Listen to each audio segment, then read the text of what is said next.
Nityananda Paramashivoham. Om Nityananda Paramashivoham. Om Nityananda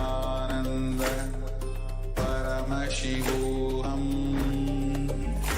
Om Nityananda Paramashivoham. Om Nityananda Paramashivoham. Om Nityananda Paramashivoham. Om Nityananda Paramashivoham. Om Nityananda Paramashivoham. Om Nityananda Paramashivoham. Om Nityananda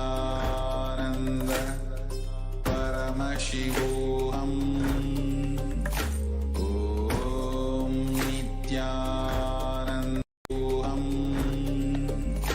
Om Nityananda Paramashivoham. Om Nityananda Paramashivoham. Om Nityananda Paramashivoham. Om Nityananda Paramashivoham. Om Nityananda Paramashivoham. It's not coming. Nityanandam, we welcome all the viewers and devotees to today's first session of the Paramashivoham program, which is the KAILASA's Nityananda Yoga, where we'll be performing the 308 beautiful asana sequence, which has been given to us directly by Swamiji. Before we begin this beautiful and intense sequence of asanas, there are a few things that we need to set up. First of which is the Panchapatram and Uddharni, which is the water pot and the spoon. For the ritualistic cleansing, you can have a cup with water and a spoon next to you. Next, I request all the participants to have Basma, the sacred ash, on your forehead. And if you have lots of Basma, you can apply even in the 16 places. And lastly, I request all the male bodies to remove your upper cloth, as yoga is a ritual. So let's take a few moments to set this up.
Yes, now let us start with the Sadguru Vandana. Let's all sit straight with our head, neck, and spine in a straight line. Bring your hands to the heart center. Close your eyes and take a deep breath. As you visualize Swamiji in your inner space, let's chant the Sadguru Vandanam and invoke Swamiji. Nityanandam Paramasukadam Kevalam Jnanamurtim Dvandvatitam Gagana Sadisham Tattvamasyadilakshyan Ekam Nityam Vimalamachalam Sarvadi Sakshibhutam Bhavatitam Trigunarahitam Sadgurum Tam Namami. Now, let us chant the Moola Mantra Om Ham Hum Shivaya Namaha. The Shiva Moola Mantra 11 times internally. I'll be chanting it aloud so we can all chant along. Om Ham Hum Shivaya Namaha. Om Ham Hum Shivaya Namaha. Om Ham Hum Shivaya Namaha. Om Ham Hum Shivaya Namaha. Om Ham Hum Shivaya Namaha. Om Ham Hum Shivaya Namaha. Om Ham Hum Shivaya Namaha. Om Ham Hum Shivaya Namaha. Om Ham Hum Shivaya Namaha. Om Ham Hum Shivaya Namaha. Now, let us perform the Tattvachamanam, the ritualistic cleansing. Please take your Panchapatra and Uddarni, the water pot and the spoon, and place it in front of you. Now place your hands in Gokarna Mudra shown by the Acharyas, which is open your palms straight and bend the index finger towards the center of the palm, making a cup with your cupping your palm to allow the water to stay there. Now once you have kept your right hand in the Gokarna Mudra, pour a spoon of water in the palm and drink it when you hear the word Swada. Om Atmadattvam Shodayami Swada. Now pour another Uddarni of water in your hand and drink it. Vidyadattvam Shodayami Swada. Now pour another Uddarni of water and drink it. Shivadattvam Shodayami Swada. Now wash your hands with a Uddarni of water. Now with your right hand base of the right hand thumb, wipe the upper lip and lower lip twice. Om Ham Hridayaya Namaha. Now wash your hands again with the Uddarni of water. Now with the index, middle and ring fingers touch above the upper lip and below the lower lip. Now wash your hands again with the Uddarni of water. Now with the right hand index and thumb touch the right nostril, the rest left nostril. Then with the right hand ring finger and thumb touch the right eye, right ear and left ear. Wash your hands again with the Uddarni of water. Now with the right hand little finger and thumb touch the navel, the right chest, the left chest, and with all the fingers touch above the head, the right shoulder, the left shoulder, and the heart center. Wash your hands again with the Uddarni of water. Now place your right palm on your left palm and place both your hands on your right thigh as we chant the Sankalpa mantra, which is the mantra to create the conscious resolution, what we want to manifest out of this yoga. By performing this yoga, what do we want to achieve? Setting that declaration in our inner space intensely is what we're going to be doing now.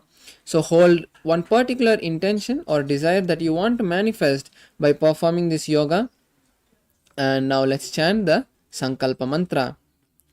Om Mamopartha Samasta Duridakshaya Dwara Bhagavat Shri Nityananda Paramashiva Prityartam Shri Nityanandeshwari Paramashiva Shakti Sameta Shri Nityanandeshwara Paramashiva Prityartam Cha Adya Purvokta Evam Guna Visheshana Vishishtayam Asyam Shubhaditao पूर्णारोग्ययुक्त धृतगात्र यौगिक शरीर सिद्ध्यर्थम परमशिव शक्ति आविष्करणातम नित्यानंद योगाभ्यासम करिष्ये.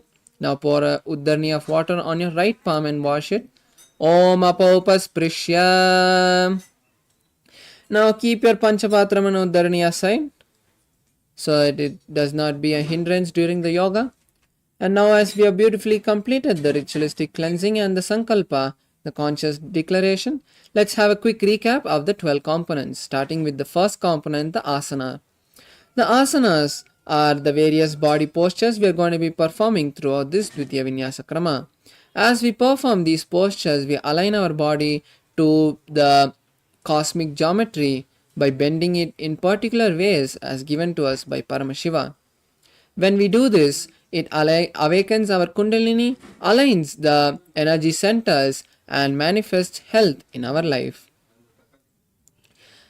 Next component is the pranayamas. The pranayamas are the various breathing techniques that we are going to be performing simultaneously along with the asanas. As we perform these pranayamas, they allow us to pull the maximum prana from the surrounding air and lock it into our body without letting it escape when we exhale. The next component is the mudras, the various hand gestures and body gestures that we'll be performing. These mudras help us in two ways during this yoga. First of which is by helping the awakening the particular energy circuits, which in turn awaken the energy centers, and they also help lock the prana into the various body parts. Next component is the bandha, which is the locks that we'll be performing. In the Dvitiya Vinyasa Krama, we'll be performing the 4 locks. First of which is the Mula Bandha, which is the root lock contracting the excretory and reproductive muscles, the perineal muscles. This Mula Bandha will be performed throughout the Dvitiya Vinyasa Krama in all the asanas, so as much as you can perform the Mula Bandha throughout the sequence. The next Bandha is the Udyana Bandha, pulling the stomach in and up.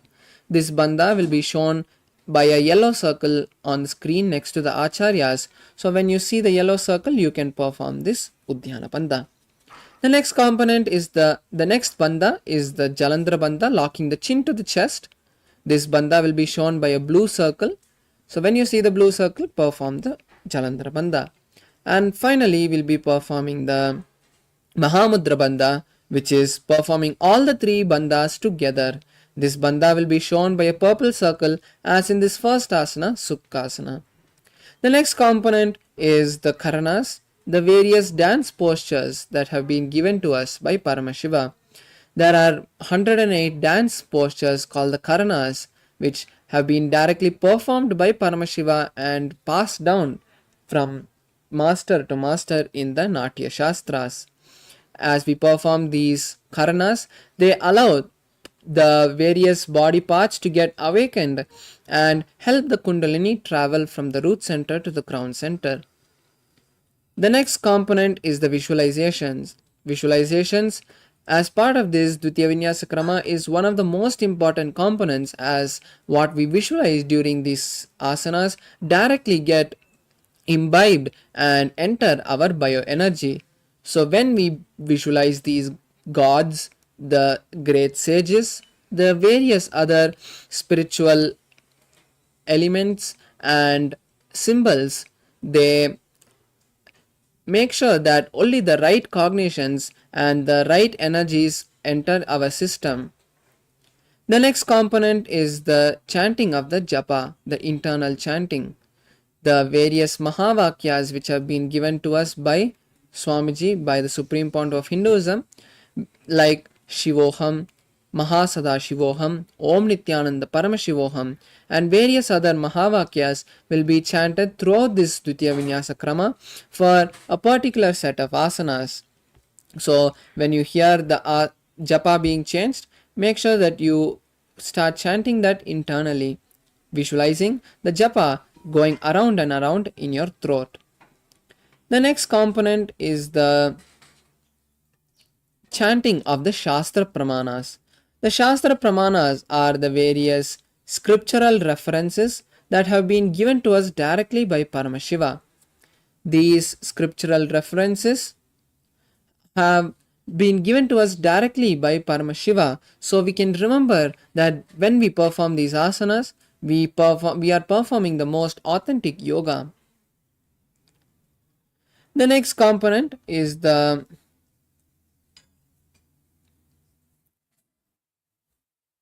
weightlifting.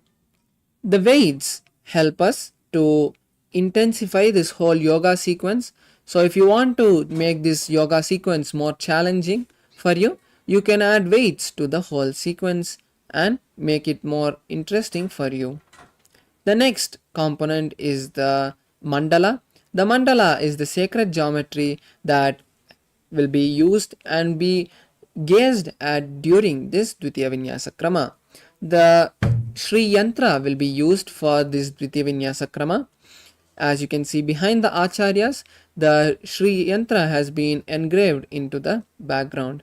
So just by gazing at the Sri Yantra, the 52 energies that are there will be automatically awakened inside you by the process of mirroring neurons and the blessings of Swamiji. The next component is the Abharana, which is the sacred Rudraksha we'll be using for this Dvitiya Vinyasa Krama. The Rudraksha is a very powerful energy being as it acts like a battery to store the energy that we radiate during this Dvitiya Vinyasa Krama. And lastly, the last component is the Aushadha. The Aushadas are the various alchemy products and herbs that we'll be using. For the Dvitiya Vinyasa Krama, we'll be using 3 products. First of which is the Basma, the sacred ash on the 16 places, the Kumkum on the third eye, and the turmeric on the temples. Now that we have had a quick recap of these 12 components, let's enter the first asana, Sukhasana, as we sit in a cross-leg posture with our head, neck and spine in a straight line. Place your hands in Bindu Mudra, touching the thumb and index finger. Place your hands on the respective knee. Visualize Paramashiva start performing the first Kumbhaka for the following asanas, which is Samana Kumbhaka. Inhale, hold your breath, visualize the intense fire in your stomach, and then exhale.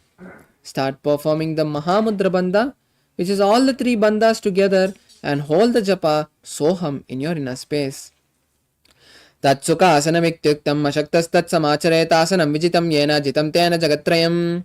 The next asana is Parvatasana. Now be seated in a cross-legged position or in Padmasana. Bring both your hands together in front of your heart and raise them above your head, keeping your hands in Namaskar Mudra. Visualize Mount Kailash and perform the Mahamudra Bandha. Atavakshe Mahadeva Parvatasana Mangalam Yatkritva Sthirarupi Syat Chakradi Vilopanam. The next asana is Halipavasana. Now bring the soles of the feet together and interlace the fingers behind your back as you slowly lean forward and down, placing your forehead behind the heels. Visualize Swamiji and perform the Mahamudra Bandha. Purvediyaho me jano ube pagadali sampurtano. The next asana is Nagi Pavasana. Continue to keep the legs in the same posture as you raise up again. Now bring the hands near the shins and the palms cupped near the feet. Bring again your forehead behind the heels and visualize Swamiji. Visualize a snake and gaze at the nose. पूर्व विधि परियागा नैनी चौहो ही कहू निपनास्य लगाई हाथ आगाने धरती लगावे पसारी दो हाथ की अंजोली करे. The next asana is Kokilasana. Now raise up and hold your big toes in Prana Mudra, which is holding with your index and middle fingers and keeping the other fingers bent. Now raise your legs up and straight as you then slowly cross your legs into Padmasana. Then place your elbows on the mat and perform the Mahamudra Bandha and visualize the bird. Atavakshe Mahad Atanyadhasanam Vakshayena Siddho Bhave Naraha Akasmadvayu Sancharam Kokilakyasanena Cha. The next asana is Netyasana. Now uncross the legs and stack the heels and ankles. Hold on to opposite elbows and rotate your hand in one direction and then the other. Visualize Swamiji and gaze at the nose. Continue to perform the Mahamudra Bandha. Goda Baba Padigi Akhimahili Soya Dachisarnako Varlauta Perigulpa Samoye. The next asana is Gajasana. Now come to a plank position as you place your hands and feet flat on the mat. Then raise your hips up high and start scooping your body forward again and again, visualizing an elephant. Perform the Udyana Bandha. Nujjam Padagre Bhumo Kritwalambi Boyamastagre Nidaya Nidandam Urdamunnamaya Nabi Laksham Bhumo Masika Maniya. The next asana is Rikshasana. Now stop the scooping motion, and lift one heel up and alternate lifting the heels up and pressing the other heel down. Visualize a bear and continue to hold the Udyana Bandha. Ekaikam padamakuncha gajasanam kuryadrikshasana bhavati. The next asana is Vaishyasana. Now stand tall and then raise your heels up and stand on the big toe if you can. Then bring your index, middle and ring fingers to the heart center in Hridaya Mudra. Visualize Swamiji and continue to hold the Udyana Bandha. केशेन पादयुगलं तत्वादिष्टेत दोमकहात वैश्यावक्षे यत्कृत्वा सत्यवान् भवेत्. The next asana is Urdhva Janukarna. Now come to a half squatted position called Arai Mandi, which is keeping your knees slightly bent, heels touching and toes pointed out. Then bring your hands parallel to the ground in front of your heart center and simultaneously rotate one hand from the outside and bring it inside, and then come back to the half squatting position. Then perform this on the other side. Yes, relax now. Now we'll be performing the next asana, which is Balalingasana. Now interlace your fingers from the inside out in Sarvavashankari Mudra, and then raise one knee towards the chest and hold the raised knee with the interlaced fingers. Pull the leg as close to your chest as possible as you visualize holding a baby, and continue to perform the Mahamudra Bandha. Ekam janu ursyalingastathavyam bhalalinganam bhavati. The next asana is Padapirnasana. Now rest your leg back on the mat and pull your leg behind towards the buttocks. Then hold the raised leg with both your hands in Parashamudra. Visualize Swamiji and continue to hold the Mahamudra Bandha. स्थित्वे कस्मिन् पादतले कराभ्यां वेष्टयतनं पृष्ठे संस्थाप्य त्वेन पादपीडनमासनम्. The next asana is Natarajasana. Now raise one leg and hold the leg from the inside with the respective hand. Pull it backwards and up as you lean forward. Stretch the other hand, keeping the fingers of the other hand in Bindu Mudra. Visualize Lord Nataraja. Uttanapadam Kraunchancha Maricham Veera Bhadrakam Natarajam Trikonam Cha Suptangushta Prasarane. The next asana is Balalingasana on the opposite side. Now again interlace your fingers from the inside out and raise the opposite leg and pull the raised leg towards the chest. Visualizing holding a baby, continue to perform the Mahamudra Bandha. Ekam janor siyalingyastathavyam balalinganam bhavati. The next asana is Padapirnasana. Now rest the leg back on the mat and raise it behind towards the buttocks. Hold the raised leg with both the hands in Parshamudra and visualize Swamiji. Continue to hold the Mahamudra Bandha. स्थित्वे कस्मिन् पादतले कराभ्यां यतनं पृष्ठे संस्थाप्य त्वेन पादपीडनमासनम्. The next asana is Natarajasana. Now hold one leg from the inside and pull it backwards and up. Then stretch the other hand forward and place the fingers of the stretched hand in Bindu Mudra. Visualize Lord Nataraja. Uttanapadam Kraunchancha Maricham Veera Bhadrakam Natarajam Trikonam Cha Suptangushta Prasarane. The next is Ardharechita Karna. Now come to a half squatted position, the Arai Mandi, and place your hands again parallel to the ground in front of your heart. Now cross one leg behind the other, keeping the toes on the ground and heels raised. Now with the respective leg of the respective hand of the crossed leg, start making a pendulum motion, swinging your hand gracefully front and back. After swinging your hand a few times, place the palm on the nose and repeat this again on the other side.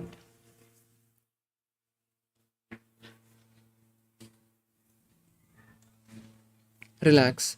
Now we'll be performing the skeleton dance. Intensely start shaking your body without any pattern. You can close your eyes or keep them open, but make sure you keep your balance. Intensely shake your body in all directions without any pattern in the way you're moving your body. Visualize all the laziness and tiredness leaving your system and Swamiji intensely filling it. Yes, relax now. Now take a moment to catch your breath as we continue to the next Karana, which is the Katichina Karana. Now come back to the half squatting position and this time raise your hands above the head, keeping the palms, wrists crossed. Now turn to one side and open the palms and hands wide, and then again turn to the center and cross your hands behind the head. Then again turn to the other side and repeat the same as you repeat this again and again on both sides. Yes, relax now. Now we move to the next asana, Tadasana. Now stand tall on the tip of your toes and raise your hands parallel to each other, keeping the elbows straight. Visualize a palm tree. Perform the Mahamudra Bandha and hold the new japa Shivoham in your inner space. Mahamudra Badra Gaunau Tadasana Vedakan Vinotanam Sara Kuryat Antarvatni Patipriyat. The next asana is Uttanasana. Now lean forward and down, placing the forehead on the knees and the hands by the feet. Push your body as close to the legs as possible. Visualize Swamiji in your inner space and continue to hold the Mahamudra Bandha. Mahamudra Badra Gaunau Tadasana Vedakan Vinotanam Sada Kuryat Antarvatni Patipriyat. The next asana is Tarakshvasana. Now come to a plank position as you keep your hands shoulder width apart and your toes tucked. Tuck your chin to the chest and rotate it from side to side in Jalandhar Bandha. Visualize Swamiji. Gajasanavastitvamastakam varam varam dakshinuksham savyakuksham nayet tarakshvasanam bhavati. Now slowly lie down on the stomach as we perform Bhujangasana. Place your hands by the chest and raise your upper body with the strength of the lower back. Open your mouth wide and inhale through the mouth and exhale through the nose in Bhujangani Mudra. Visualize a cobra. Angushtanabhiparyantam madobhomo vininchetkarabyam chadram datva udashishapanivahi. The next asana is Shashasana. Now come back to the plank posture as you start alternate, bringing one knee to the chest. Repeat this again and again as you visualize Swamiji and start performing the new Kumbhaka for the following asanas, which is Sahaja Kumbhaka. Inhale, hold the breath and exhale comfortably. Gajasnavastito janudvaimakuncha varam varam kartavyam sashasnam bhavati.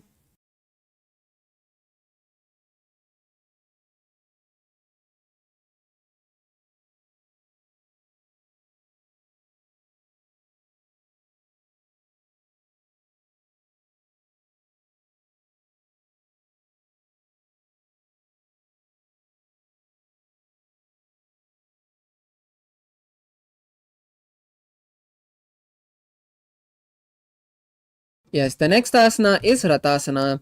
Now start alternate, placing one foot between the palms as you visualize a chariot. Continue to hold the Mula Bandha. Gajasana samsitau janadvayamakuncha varam varam kartavyam Ratasanam bhavati. The next asana is Virabhadrasana. Now place one foot forward and the other leg back. Keep the front leg's toes pointing forward and the back leg's toes pointing sideways. Now bend the front leg's knee in a 90-degree angle and raise your hands above the head, keeping your hip turned front. Keep the palms facing parallel. Visualize Lord Virabhadra, gaze at the third eye, and pull your stomach in and up in Uddiyana Bandha. Uttanapadam Kraunchancha Maritim Virabhadrakam Natrajam Dragavanam Chuptangushta Prasarane. The next asana is Virabhadrasana, the opposite side. Now switch the position of the feet as you place the forward leg in a 90-degree angle and the back leg's knee straight. Again turn your hips straight and raise your hands above the head. Visualize Lord Virabhadra and continue to hold the Uddiyana Bandha. Vashishtamatakaun nincham urdagukkuta vecha ashta vakramato mayuram seta bandhanam. The next asana is Vrikshasana. Now come to a standing position with your feet together. Now raise one leg and place it at the base of the opposite thigh. Keep both the palms together and raise them above the head in Namaskar Mudra. As you keep the elbows straight, gaze at a drishti point, which is at a point in front of you, which is a stable point. Visualize a tree and continue to hold the Uddiyana Bandha. Vamo Ramola Deshecha Yamyam Padam Nidaito Dishtet Vrikshavad Bhuma Vrikshasanam Midam Viduho. The next asana is Garudasana. Now place the raised leg on the opposite hip. Then bring both the palms together in front of your heart. Visualize Lord Garuda in your inner space.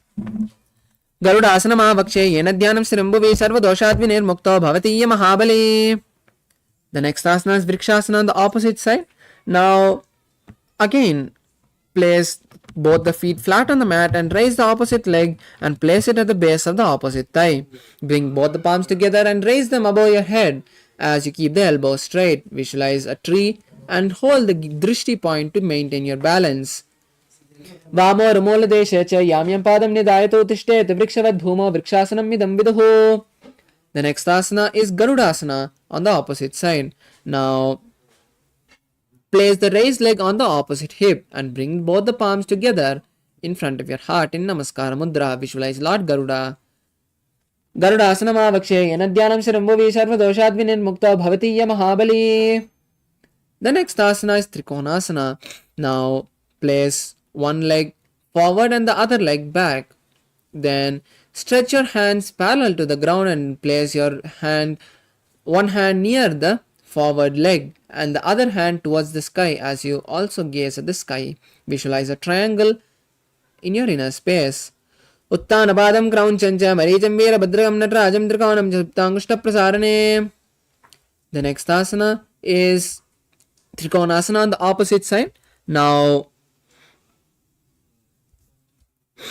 again switch the position of the forward leg and the back leg as you again stretch your hands parallel to the ground and this time lean to the opposite side, placing the hand on the near the forward leg. Visualize a triangle in your inner space. Uttanapadam Kraunchanja Maricham Veera Bhadragam Natrajam Trikonam Japtangushta Prasarane. The next asana is Nikutaka Karana. Now come to a half squatting position, the Arai Mandi again, and now bring both your hands parallel to each other in front of your heart center. Now simultaneously switch, raising one heel and switching the position of the hands.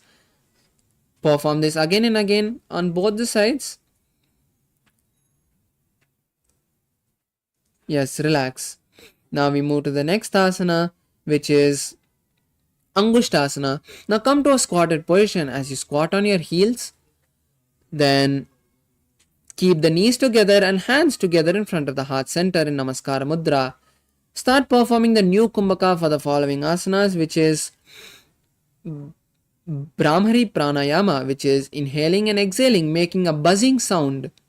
Visualize Swamiji in your inner space and hold the new japa Sadashivoham in your inner space. Kabanda asanamityaho gorakshasana evacha angushtamushtigam yayam brahma prasaditam tata. The next asana is Saurasana. Now stretch one foot forward and keep both the hands by your side with the palms facing forward and the toe fingers pointing towards the ground. Visualize Swamiji in your inner space. Prasaryekam padatalam samstapyatveka padakam. The next asana is Vidunanasana. Now keeping the legs in the same posture, hold the forward leg with the respective hand in Parshamudra, which is holding the big toe in with the index and middle finger, and hold the back leg's heel with the respective hand. Visualize Swamiji in your inner space. Gulpastitau padam ekam prasarya tatpadagaram samsida tatkarena.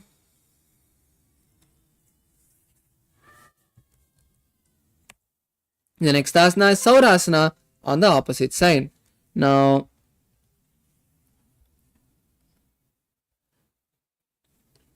again switch the position of the feet and keep your hands by your side with the palms facing forward. Visualize Swamiji in your inner space. Prasaryekam padalam samstapyatveka padakam. The next asana is Vidunasana on the opposite side. Now hold the forward legs, stretched legs, big toe with Prana Mudra with the respective hand and the back leg's heel with the respective hand. Lean forward and bring your forehead as close to the stretched leg's knee. Visualize Swamiji in your inner space. Gulpastitau padamekam prasarya tatpadagaram samsida tatkarena. The next asana is Brahmacharunkushasana. Now again come to a squatting position as you sit on both the heels. Keep your knees wide apart and your palms on the respective knee. Visualize Swamiji, tuck your chin to the chest in Jalandhar Bandha and gaze at the floor. Do panapani hoy vese edi do goda vinese korpagadalya ki mahili aisi mahera semili. The next asana is Kapilasana. Now place your knees on the ground and your hands continue to rest them on the respective knee. Visualize the great sage Kapila. Pull your stomach in and up in Uddiyana Bandha and gaze at the nose. Ubay pagdali samataharawe tiniki mahili kore milave panapani ukre hoy vese edi do jona nivese. The next asana is Bhadragorakasana. Now keep the body in the same posture as you just switch the gaze to the third eye. Visualize Swamiji. दो पगतली संपुट करे कोरवारली भूप दिरे कोरवारली राके ऐसे तापरे मोल द्वार की बेसे. The next asana is Suryasana. Now raise your knees off the ground and keep your soles of the feet together as you sit on the heels. Bring the little and thumbs together as you open your palms wide like a lotus and raise your hands straight above the head and gaze through the gap of the palms. Visualize Lord Surya and perform Uddiyana Bandha. एड़ी दो गुड़ा तरियाने पना पानी बेडक बुटिनाने गोड़ा जंगे आदे करे रहे आड़े बामी विसी विधि गहे. The next asana is Mandukasana. Now place your knees on the ground and sit on the flat heels. Visualize a frog, gaze at the third eye and perform the Manduki Mudra, which is rolling your tongue and pressing the back of the tongue against your upper palate. पाद तलोपृष्ठ देशे अंगुष्ठद्वये च संस्पृह्याज्जानो विग्रहं पुरस्कृत्य साधयेत् Mandukasanam. The next asana is Uttana Mandukasana. As you continue to be seated in the same posture, raise your hands and cross them behind your head, touching the opposite shoulder. Visualize a frog. Continue to visualize the frog and gaze at the third eye. Continue to hold the Manduki Mudra and now perform Uddiyana Bandha. Mandukasana Madhyastham Kurparabhyam Chiram Dritah Etad Bekavaduttanam Etaduttana Mandukam. The next asana is Simhasana. Now be seated as you cross your ankles and sit on the crossed ankles. Place your hands on the respective knee.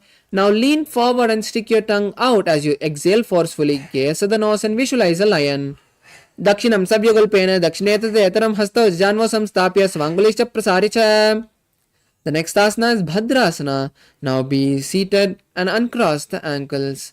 Place your hands behind your back as you cross the elbows and hold on to opposite big toes in Prana Mudra. Visualize Swamiji, gaze at the nose and tuck the chin to the chest in Jalandhara Bandha. Gulpau Chavrishnas Yadav Yutkarmena Samahitaha Padang Gushtakarabhyam Chet Dritvatapishta Deshataha. The next asana is Kakabusandi Asana. Now come to a squatting position as you place both the feet together flat on the mat. Then from the inside, wrap the knees and try to interlace the fingers from the behind the back. Visualize a crow, gaze at the nose and perform. Continue to hold the Mula Bandha. प्रथमे वेसो गुडराने दो हाथ Burgman बीच आने तिनकी मोड़ी नल्या परिलावे पिष्ट पिछे कामसी करावे. The next asana is Kanipavasana. Now place your hands flat on the mat, shoulder width apart. Then place the knees behind the hands near the armpits. Then slowly lean forward. As you balance on your hands, lift the legs off the mat and pull the legs towards the buttocks. Visualize Swamiji in your inner space. Asako gunasi dishata hoi to achi hoi. Relax now. The next asana is Kapali Asana. This is an inverted asana, so I request all the participants with any ailments, body ailments, terminal diseases, or if you have any serious conditions, heart conditions or other diseases, or any other body related injuries like shoulder injury or a fracture, I request you not to perform this asana until you consult a physician or a doctor. For the rest of the participants, you can take the support of the wall or a partner also to perform this asana.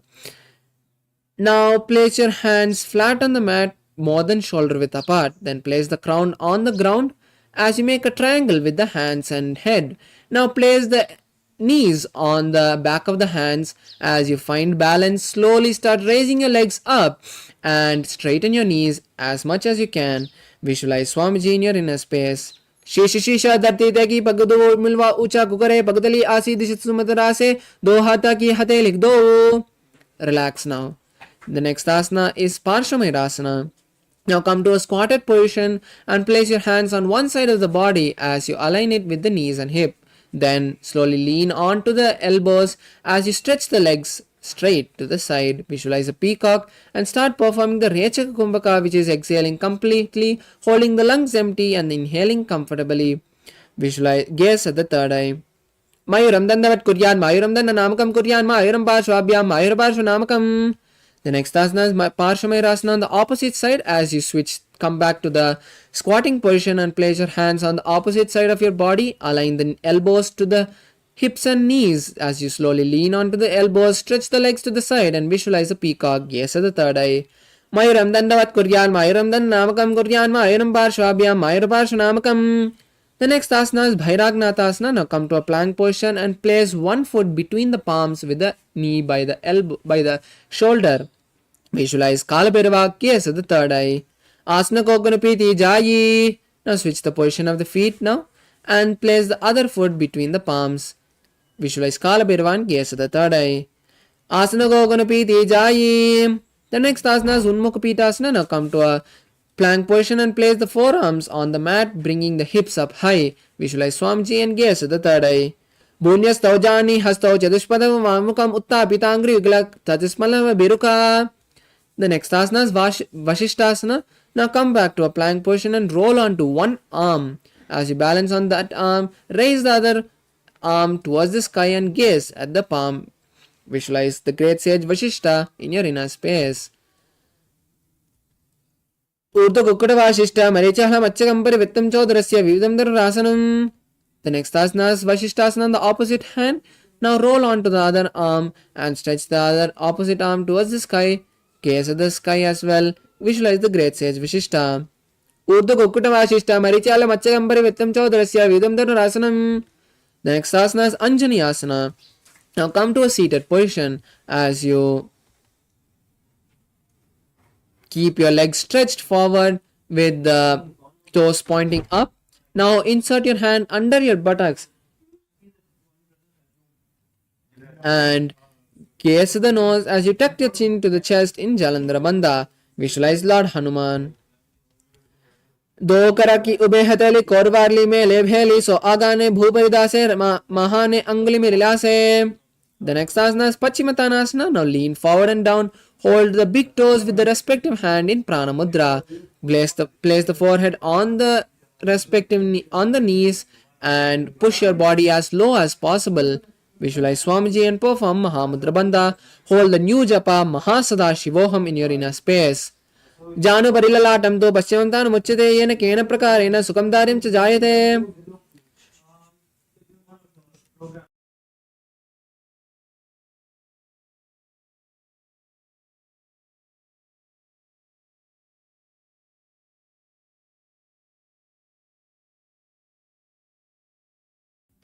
Yes, the next asana is Ugrasana. Now place the hands behind the head interlaced in Parashamudra.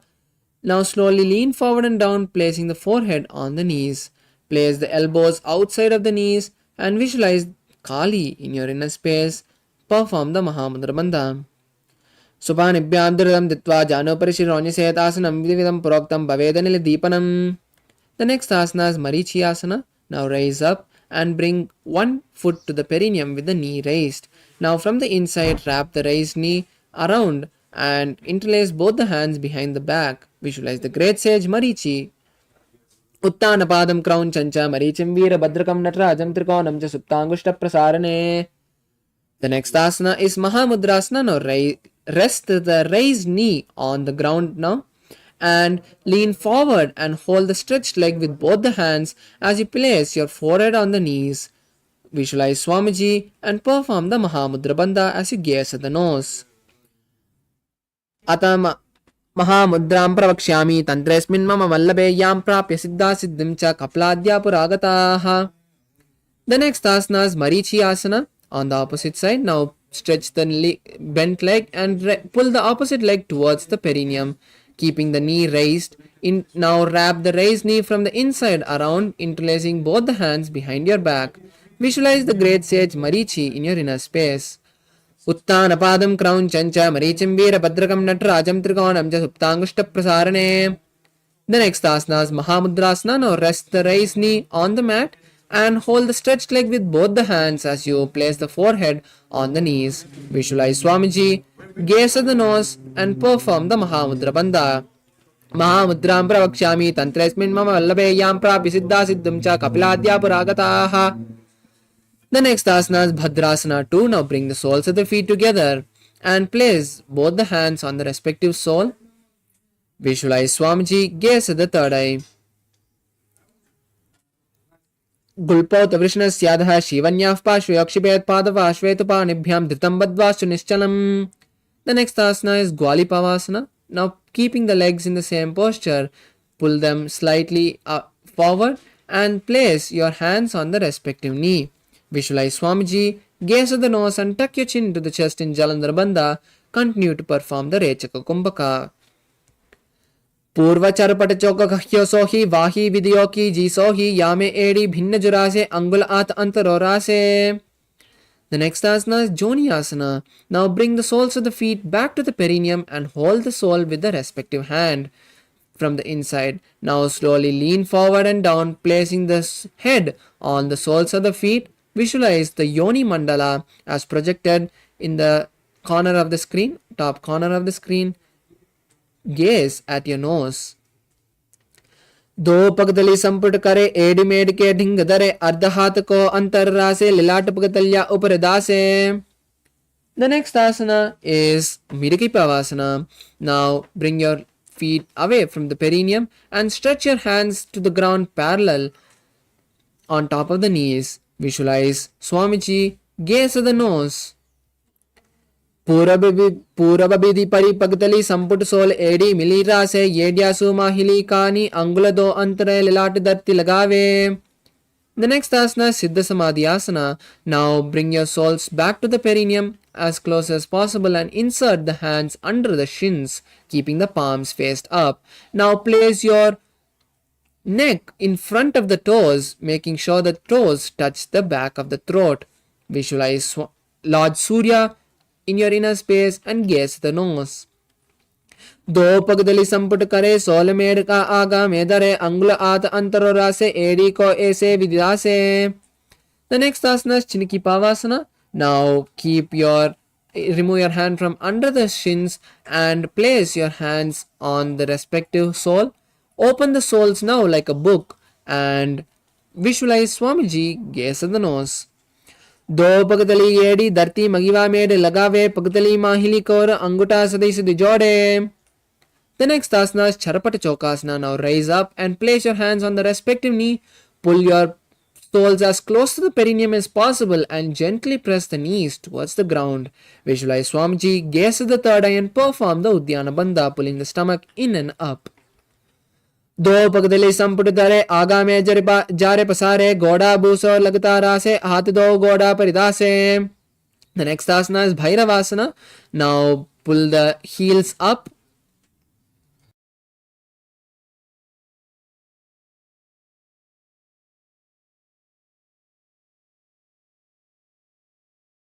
Now pull the soles towards the perineum and lift the heels up, tucking the toes down. Keep the knees on the ground as you visualize Lord Bhairava. Gaze at the nose and keep your hands in Bindu Mudra on the respective knee, which is touching the index and thumbs. Perform the Uddiyana Bandha and continue to hold the Japa Mahasadashivoham. Gulpo Sampidya Chanyonyam Yukramena Samahitaha Janmo Pashogado Hasto Dandavad Bhairavasanam. The next asana is Samanasana. Now place one foot by the perineum and raise the other foot towards the chest and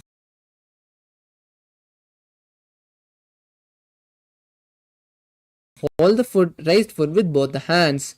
Visualize Swamiji in your inner space and gaze at the third eye. Samanasana vakshe siddha mantra sadhana deka padamaro datva guhyonya linga vatrake. The next asana is Apanasana. Now place the raised leg on the respective shoulder and stretch the opposite foot straight and up towards the sky. Keep the knee straight and visualize Swamiji as you gaze at the third eye. केवलं पादमे कंचस् कंदेचार्यप्यतः एकपादेन गग्ने तिष्ठेत दंडवत्. The next asana is Samanasana on the opposite side. Now place the raised leg on the ground towards the perineum and raise the opposite leg towards the chest. Visualize Swamiji in your inner space and gaze at the third eye. Samanasana vakshe siddhamanta sadhana deka padamaro gatva guhyolinga vatrake. The next asana is Apanasana. Now place the raised leg on the respective shoulder and stretch the opposite leg forward and up. Keep the hands by the side for balance as you visualize Swamiji and gaze at the nose. केवलं पादमेकं च स्कन्धे चारोप्य ततः एकपादेन गगने तिष्ठेत दन्तवत्प्रभो. The next asana is Gomukasana. Now cross the feet and stack the knees in the center of the body. Place both the hands interlaced on the top knee as you keep both the heels by the side of the body. Now keep the head, neck and spine in a straight line as you visualize the face of a cow. Start performing the Sitkari Kumbhaka for the following asanas, which is inhaling through the clenched teeth and exhaling through the nose. Visualize Swamiji and gaze at the third eye. Savye Dakshina Gulpanto Prishtapashve Niyoje Dakshine Epitata Savyam Ghomukam Yatha. The next asana is Anusuyasana. Now keeping the legs in the same posture, hold the opposite big toe with the index and middle fingers in Prana Mudra. Visualize the Rishika Anusuya in your inner space as you gaze at the nose. Now pull your stomach in and up in Uddiyana Bandha. Hold the new japa Om Nityanandoham in your inner space. दिचिन गोड़ा नी कोटाने वामोता के ऊपर आने गोदा संधि मिलावे राशि आधा पनी पुनी देसी पसारी.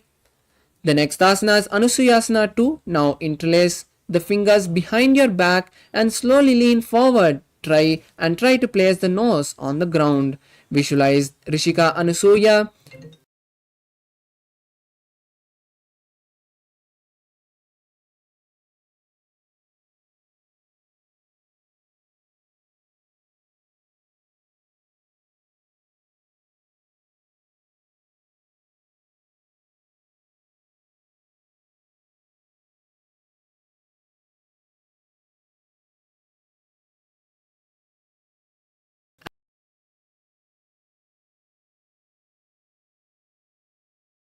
The next asana is Garudasana 2. Now place your one foot by the perineum and the opposite foot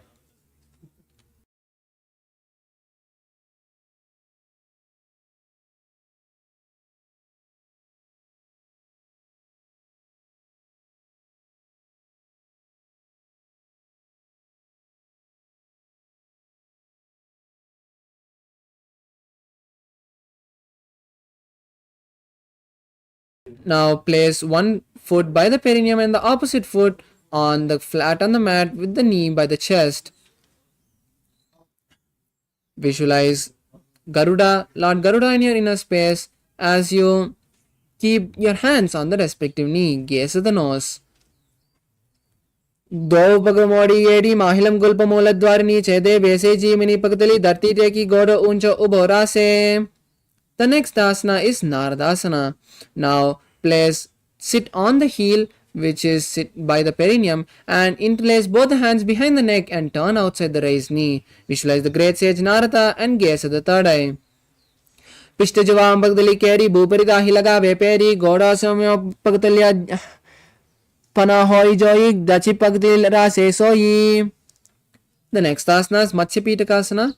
Now keep the leg which you are sitting on the opposite thigh and keep the other leg raised. Now with the respective hand hold the shin of the opposite leg and with the other hand hold the respective big toe. Visualize Matsya, the fish avatar of Lord Vishnu, and gaze at the nose. Vame navamangushtanto grihitvam Matsya Pitakam yoni vame samvidya medarupa dakshinam.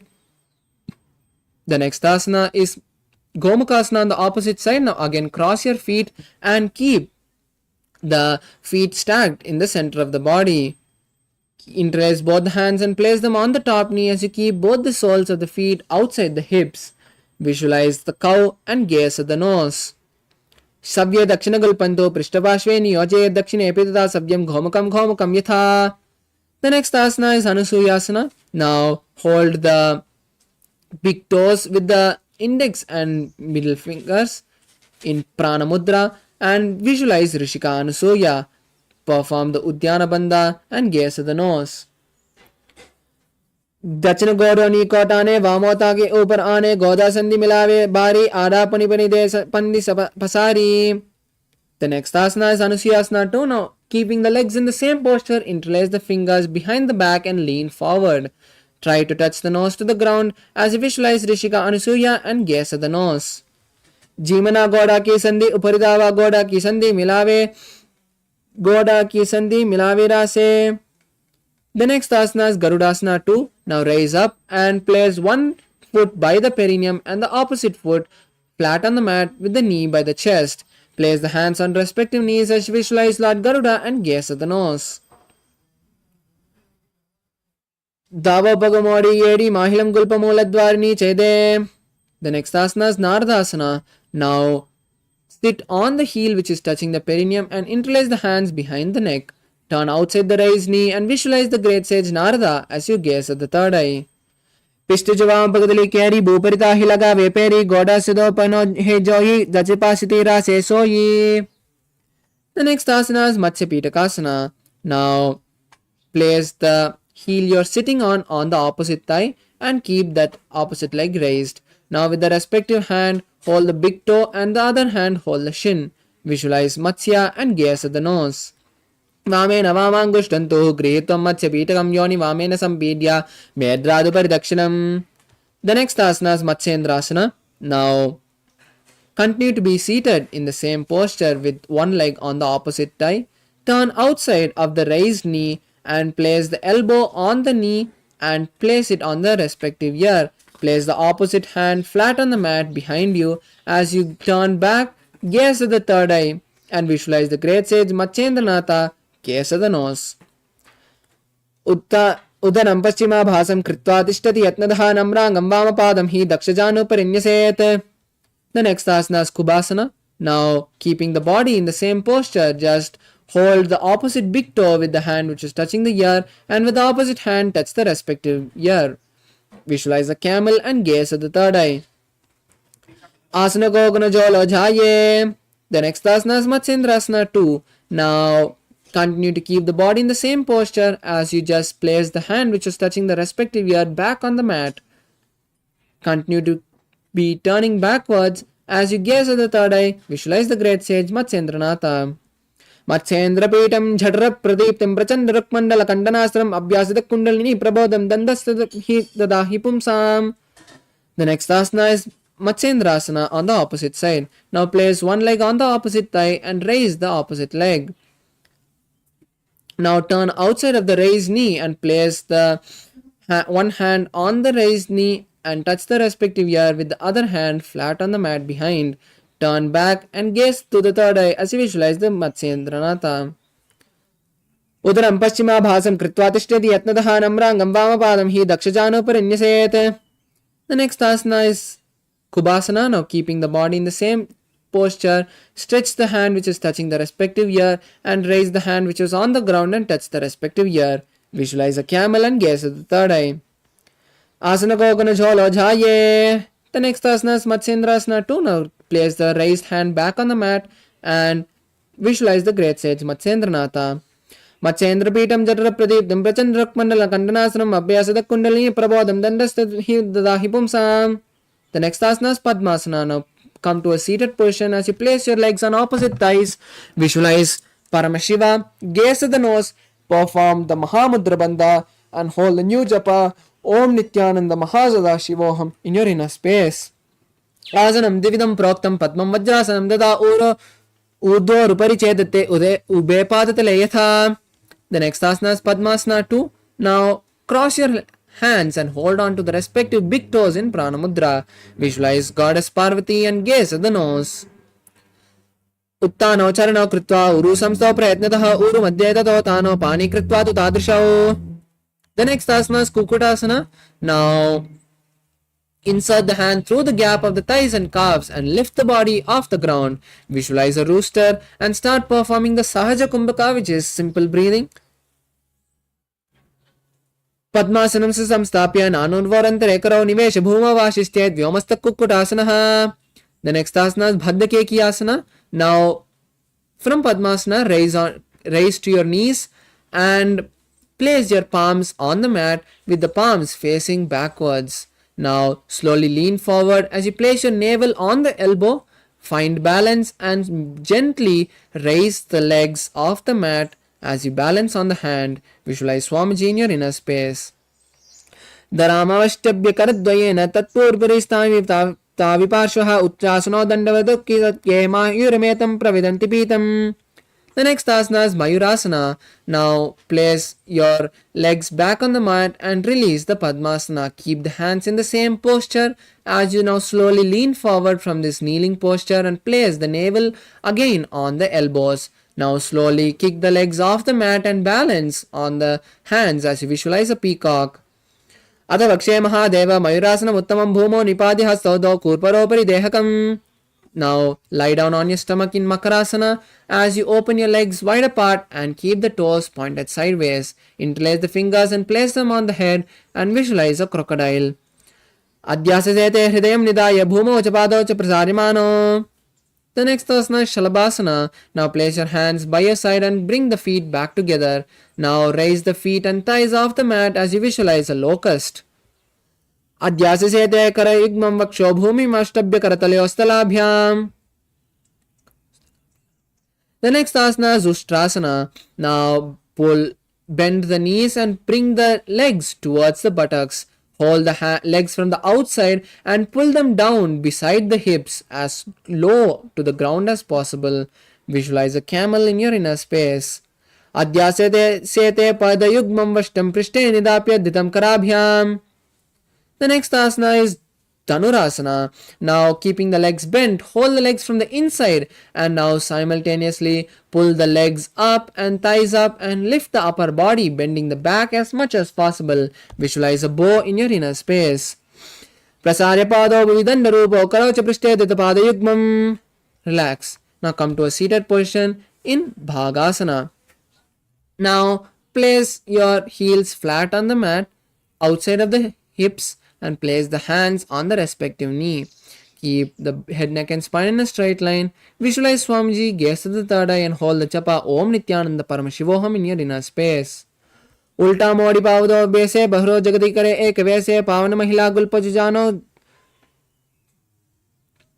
The next asana is Gohyasana. Now this is an inverted asana, so you can take the support of a wall or a partner to perform this asana. Now place your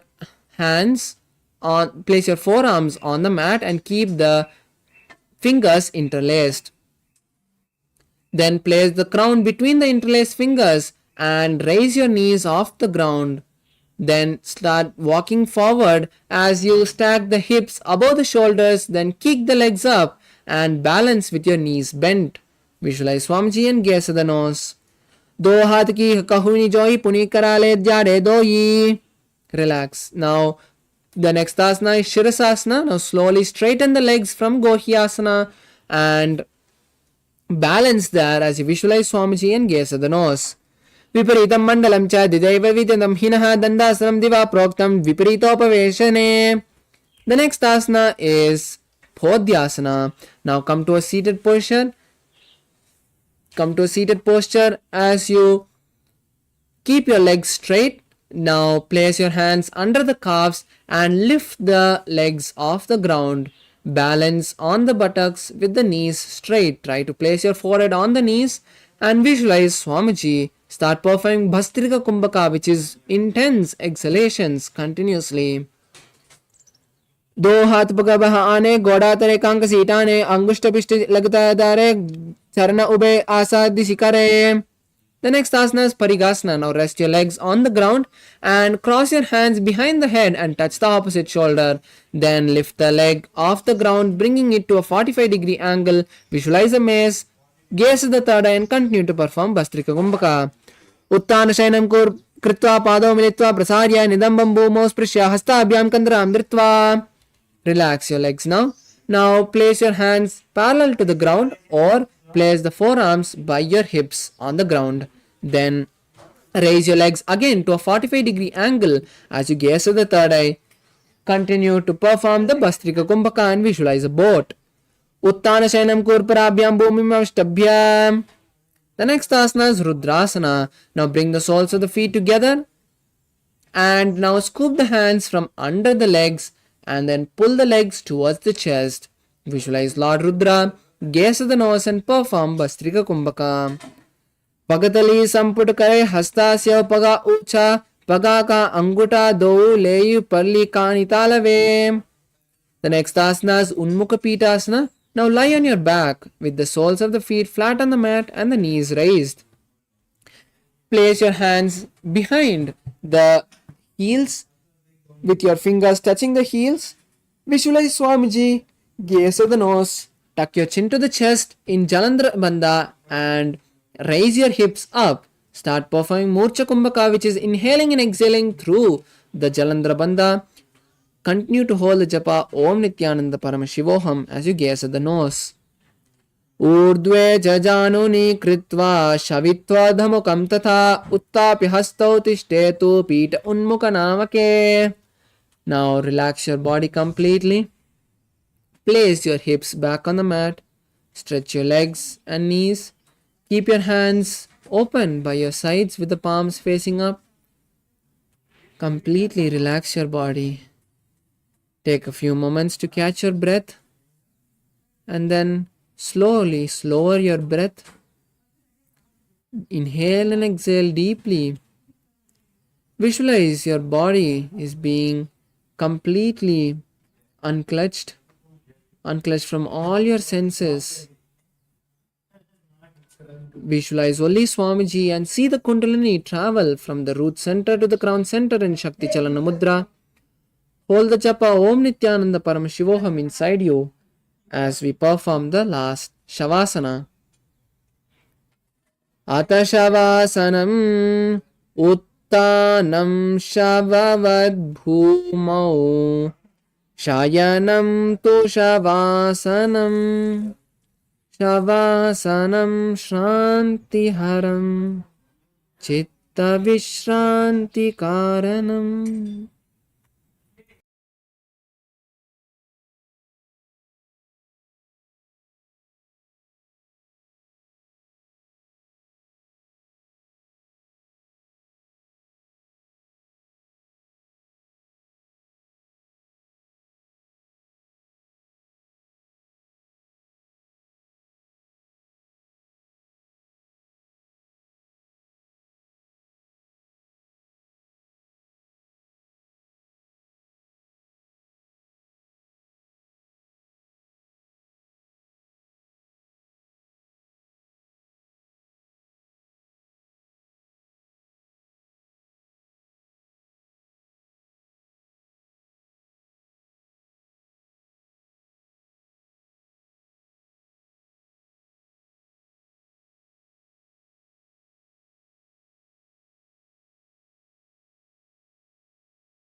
I bless you all.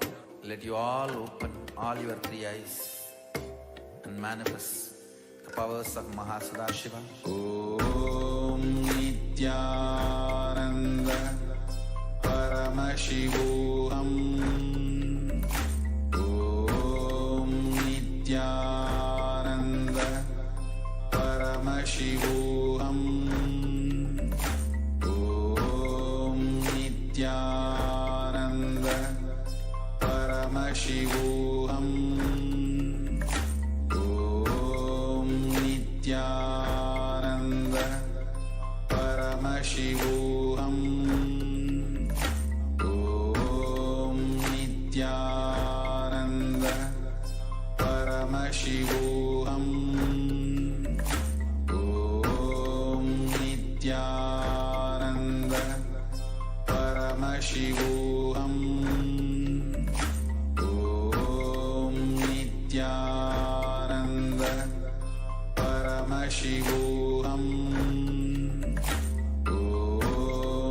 Nityananda Paramashivoham. Om Nityananda Paramashivoham. Om Nityananda Paramashivoham. Om Nityananda Paramashivoham. Om Nityananda Paramashivoham. Om Nityananda Paramashivoham. Om Nityananda Paramashivoham. Om Nityananda Paramashivoham. Om Nityananda Paramashivoham. Om Nityananda Paramashivoham.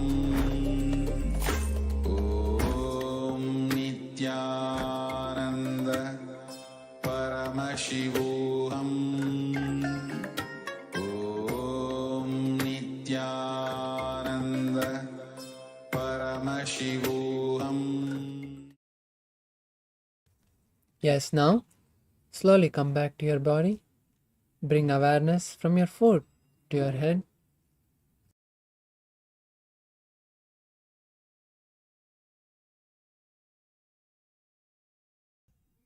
Start moving your fingers and toes as you slowly bend your knees and bring them to your chest.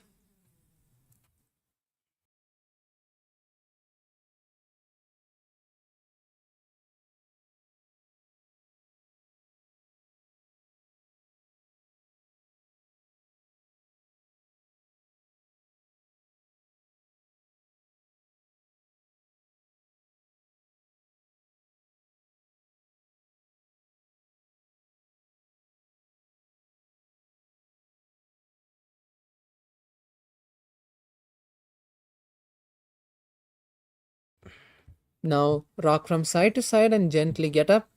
Come to a comfortable seated posture. You have beautifully finished the first 108 asanas, which is also called the Pratama Vinyasa Krama. Now let's continue with the next asana, Yathashanishtasana. Now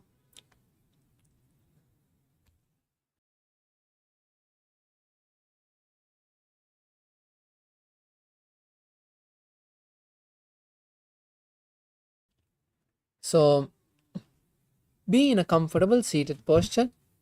Keep your hands in Bindu Mudra.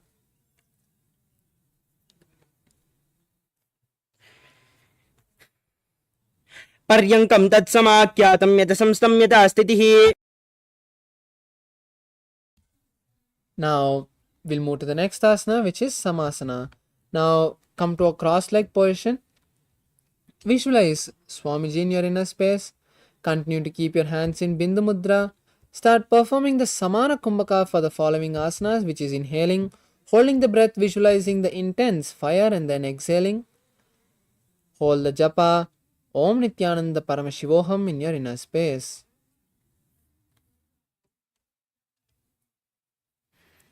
इदानीं गर्भिणीनां योगाभ्यासो यथा लघु सुखप्रसवलाभाय प्रोच्यते प्राक्तने पति. The next asana is Muktasana. Now place your right leg on your left thigh and place your palms on the respective knee. Visualize Swamiji in your inner space, gaze at the nose and continue to hold the Moola Bandha. निपेड्य सीवनीं सूक्ष्मं दक्षिणेत्तरगुल्पतः. The next asana is Siddhasana. Now, keeping the legs and hands in the same posture, just switch the gaze to the third eye. Continue to visualize Swamiji in your inner space. स्थाणुःमिदेन्द्रियोचलदृशा पश्यन् भ्रुवोरन्तरं चैतन्मोक्षकपाटभेदजनकं सिद्धासनं प्रोच्यते. The next asana is Siddhyasana.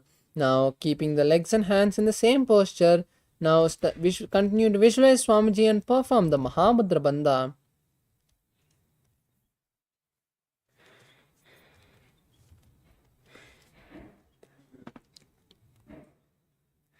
वामपाद की एड़ी जानो सीवन मदितासकौ उंटानो. The next asana is Rudrasana. Now continue to sit in the same posture and roll the palms up as you place your fingers in Bindu Mudra. Visualize Lord Rudra, gaze at the third eye and continue to hold the Samana Kumbhaka. वामचरण परिदचन राके एकजुगति ऐसे विदिदाके. The next asana is Sandadonasana. Now keep the legs and hands in the same posture as you start to visualize that you are the embodiment of tranquility. आसन की गुणमन की चंचलता मीठा. The next asana is Siddhasana 2. Now cup your palms and place them in front of your navel center. Visualize Swamiji in your inner space and continue to visualize the intense fire in your stomach. ऋजुकाय समासेन सिद्धासनमुदीरितम्. The next asana is Bandhayoni Asana. Now, from the same seated posture, visualize that you are the womb of creation. And now we'll be performing the Shanmukhi Mudra, which is locking your mouth with the little and index ring fingers. Close the nose with the middle finger. Lock the eyes with the index and the ears with the thumb. यत्र मध्ये महादेव बन्धयोन्यासने शुरौ यत्कृत्वा केचरो भूत्वा विचिरेत् ईश्वरो यथा. The next asana is Virasana. Now release the Shanmukhi Mudra and place your hands in Bindu Mudra. Touching your index and thumbs, place the hands on the knees. Visualize Swamiji in your inner space. एकं पादं प्रसारे एकं पादस्य पार्श्विनाशिनी. The next asana is Valmikasana. Continue to be seated in the same posture with the hands and legs in the same posture. Gaze at the third eye now and visualize the great poet Valmiki in your inner space. दावा पगा की बगतली पुनि एड़े है Zoya. The next asana is Joni Mudrasana. Now place your hands on the knees. Place your palms on the knees and visualize the Yoni Mandala. Gaze at the nose. बामपाद की बगतली जाहि माहिली कोरी. The next asana is Yoni Asana. Now continue to be seated in the same posture as you also hold the visualization of the Yoni Mandala. Just switch the gaze to the third eye. योन्यासनं पर्वतेन योगं योगफले निलं तत्कालफलं तावत् केचरो यावदेव हि. The next asana is Bhadrasana 3. Now bring the soles of the feet together and hold the soles with the respective hand.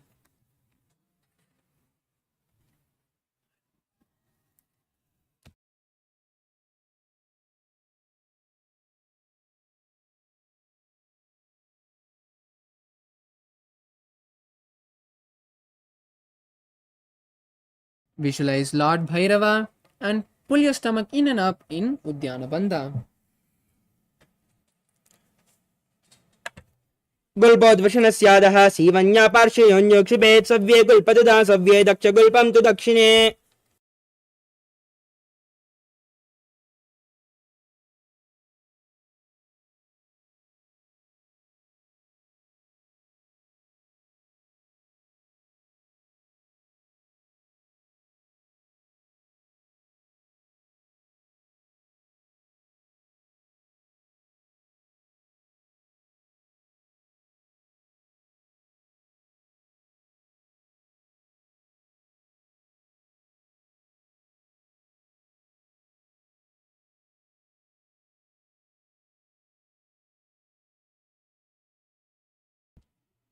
The next asana is Ardhodasana. Now sit with your heels close to the perineum and cover your mouth with your right hand. As you close the left nostril, inhale through the right, hold your breath, and then exhale through the left nostril. Gaze up towards your third eye, push your tongue upwards in Kechari Mudra. As you gaze to the third eye and visualize yourself as an Aghori. Purvakaho Bishrika Joyi Vahi Vijiso Kije Soyi. Next up is Kanari Pavasana. Now sit with your toes together, heels apart. Place your elbows on your heels and lean forward and down. Rest your chin on your hands. Gaze to the nose as you engage Dhyana Bandha, Mula Bandha. Breathe in Rechaka Kumbhaka and visualize yourself as a female elephant drinking water. कानरी पमासन ग्वाली पमासन कक्षो है जहाँ से Yahoo में जाने विदिते से. Next up is Padasana. Now sit with your knees raised, bring your arms between the thighs and calves, and interlace your fingers in front in Parashamudra. Gaze to your nose and visualize Swamiji in your inner space as you keep breathing in Rechaka Kumbhaka. Exhale all the way.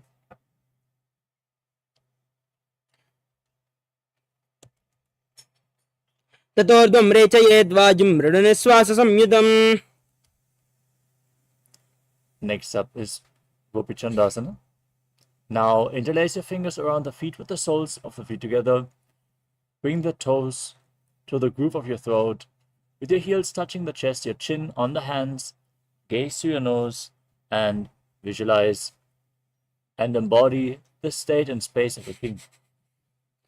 पूरब विधिबर बगा का अंगूठा का तांकू पाराशे. Next up is Uddhadasana. Now bring your arms below the feet. Keep the soles together. Interlock the fingers around the toes. As you raise your feet up, place your chin on your hands. Gaze to your nose and visualize your body free from any defects. दो भक्तली संबुराने उभय हस्त करे उर्ध हिटाने.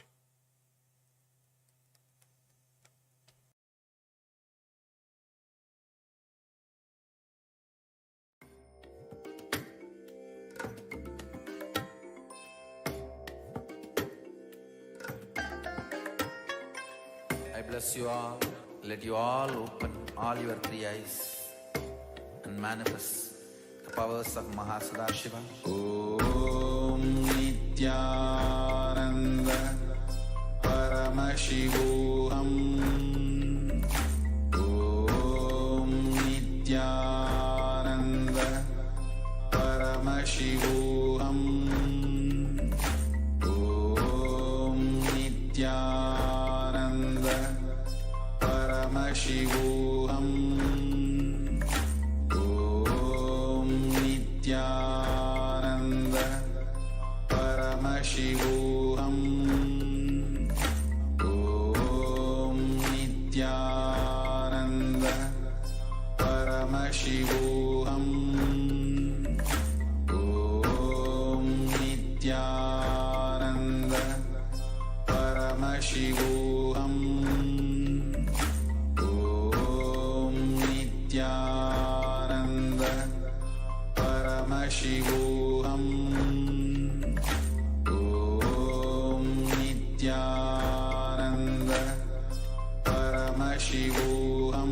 Paramashivoham. Om Nityananda Paramashivoham. Om Nityananda Paramashivoham. Om Nityananda Paramashivoham. Om Nityananda Paramashivoham. Om Nityananda Paramashivoham. Om Nityananda Paramashivoham.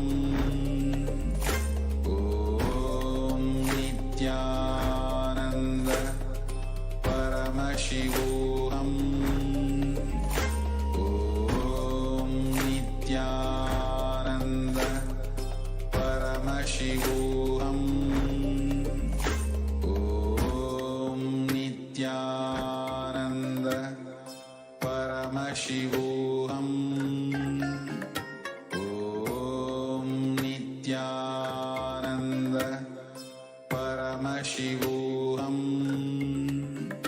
Om Nityananda Paramashivoham. Om Nityananda Paramashivoham. Om Nityananda Paramashivoham. Om Nityananda Paramashivoham. Om Nityananda Paramashivoham. Om Nityananda Paramashivoham. Om Nityananda Paramashivoham. Om Nityananda Paramashivoham. Om Nityananda Paramashivoham. Om Nityananda Paramashivoham. Om.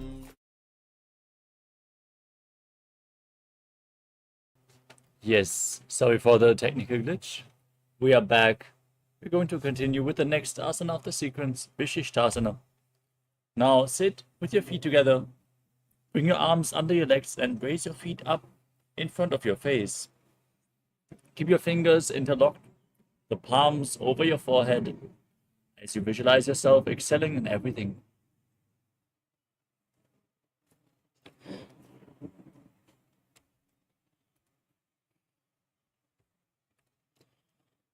दो बगतली जोड़ी संपुट करे.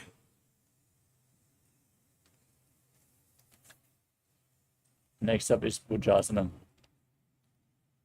From a seated position, now bring your legs over top of your shoulders and bend your elbows to bring your hands up towards your shoulders as you visualize yourself as a cobra. शीर्षासनं तु विज्ञेयं काक्षासनमतः परं ग्रीवासनं च परमं भुजासनमिहोचयेत्. Next up is Kalyanasana. Now keep your feet raised over top of the respective shoulder and bend your arms behind your back, interlocking your fingers in Parasha Mudra as you visualize yourself as a beautiful, auspicious goddess as you gaze to your nose. दो हाथ पगाम विच आने तुनको गोडानी चेटाने बहुरिपागत्या बाहरल्यावे पुनः युगति ऐसे ठहरावे. Next up is Sankatasana. Now keep the top of the left foot flat on the mat, sit on the left heel and bring the right knee over top of the left, right heel to the left hip. Now place your hand on opposite knees and visualize yourself as an elegant swan as you gaze in Vaishnavi Mudra without focusing on any external object. Breathe in Ujjayi Pranayama. वामपादं चितेर्मूलं संयस्य धरणीतले वादण्डेन वेष्टयेद्वामपादकम्. Next up is Dhenukasana. Now slide the left heel outside the hip, sit on the ground, place your hands on the top knee, engage Uddiyana Bandha and Mula Bandha as you visualize a cow in your inner space. अनुशाकिनगर पंचदं वृषिहिलण्डकल्यम्नि. Next up is Machandrasana. Now place the right foot onto the left thigh and the left foot on the right knee. Twist your body, bring your left arm behind your back and hold on to the opposite thighs with your hands. Once you catch hold, twist your body even further, gaze up towards your third eye and visualize Swamiji in your inner space. वामजंगवर दक्षिण डाने वामहस्त पिष्टी दिश आने बहरव दक्षिण पाद है जोई ताकि नलजू पकड़े सोई. Next up is Machandrasana 2. Maintain your feet in the same position. Hold on to the big toes in Prana Mudra. Lean forward and down, placing your forehead on the mat. Visualize Swamiji in your inner space as you do so. प्रथमजी मनोचरण जोई वामजंग बरिरा के सोई ताकि AD कर सोल्यावे बहरव जुकदिया और करावे. Next up is Guru Asana. Now interlock your fingers and place them on the top knee in Parashu Mudra. Lock all three bandhas, Mahamudra Bandha, and visualize Swamiji, your Guru, in your inner space in Guru Asana. ऊर्मूले इद्रपादस्य कनिष्ठिकापदेशे गुल्पं संस्थाप्य तदेव दानु इद्रपादपार्श्वे संस्थाप्य तिष्ठेतस्थौ सम्मीलयेत् गुरुवासनं भवति. Now place the right foot flat and sit on the right heel as you stack the left knee over top, repeating Sankatasana on the other side, visualizing as one. वामपादं चितेर्मूलं संन्यस्य धरणीतले पाददण्डेन याम्येन वेष्टयेद्वामपादकं जानुयुग्मं करयुग्ममेतत् सङ्कटमासनम्. Now bring the right foot outside the hip, sit on the ground, hands on the top knee, visualizing a cow in Dhenukasana.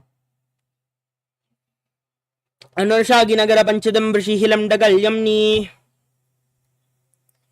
Now repeat Machandrasana. Place the left foot onto the right thigh and the right foot on the left knee. Twist your spine, bring your right arm behind, hold on to opposite thighs, gaze to your third eye and visualize Swamiji in your inner space.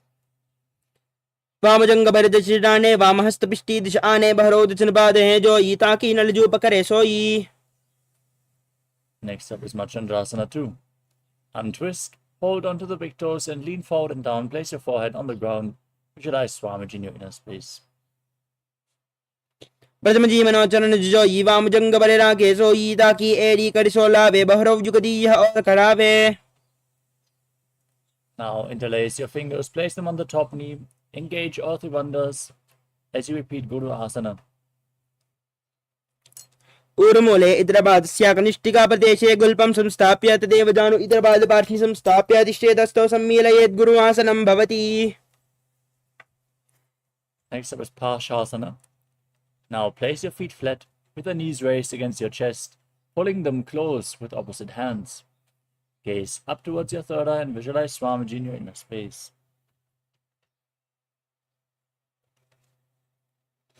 पादले भूमोनिदाय जानुनि उर्सिनिदाय विपरीत हस्ताभ्याम ऊर् सहित जंगे निबध्ये तिष्ठेत् प्रशासनं भवति. Now hold on to opposite wrists and pull your legs close as you bring your chin to the knees. Press your tongue upwards in Kechari Mudra as you gaze to your nose. Visualize yourself being in an abode of bliss in Bodha Shukasana. दो पगदले somebody बुपरिधरे कोरमाहिली ऐसे करे कोरमाहिली उकड़बेसे जंगा चाती अग्रनिवेसे. Next up is Kurakadasana. From the same posture, bring your arms below the knees, in between the legs. Hold on to opposite elbows, pull the knees close, gaze to your nose as you visualize Swamiji in your inner space.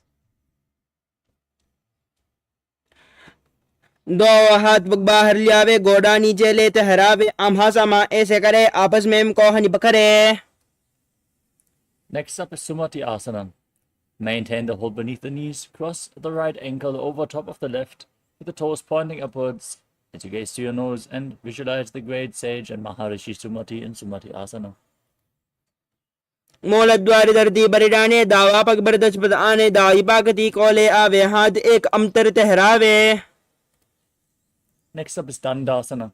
Now extend your legs forward and raise your arms up above your head. Interlock your fingers and keep the wrists pointing outwards as you gaze to your nose and engage all three bandhas, visualizing Swamiji in your inner space. इदानीं गर्भिणीनां योगाभ्यासो यदा लगो सुखप्रसवलाभाय प्रोच्यते प्राक्तने पति. Next up is Arambhasana. Now lean forward and down and hold on to the big toes in Prana Mudra as you bring your head towards the knees and then start breathing in Nadi Shodhana. Inhale through one nostril and exhale through the other alternatingly. Clean your nadis as you visualize Swamiji in your space. दो पग मिलवा पसारी पगा का अंगूठा पकड़ी लिलाड़ गोड़ा लगावे. Next up is Vitukasana. Now slightly raise your knees and bring your feet a hand width apart as you lean forward and bring your arms below the shins, holding onto your feet from the outside. Gaze to your third eye as you lean down as low as you can and visualize Swamiji in your inner space. प्रथम बेशे दो पाव बसारी कचक ऊर्ध को कुरड़ोदारे. Next up is Jalandhari Pavasana. Now keep the soles of the feet together, knees opened, and bring your arms beneath the shins with the palms facing upwards, placing your nose and chin on your feet. Gaze through your nose and visualize Swamiji in your inner space. Don't forget to breathe in Ujjayi Pranayama. एरी महिला के दीजिए हाथ बसारी.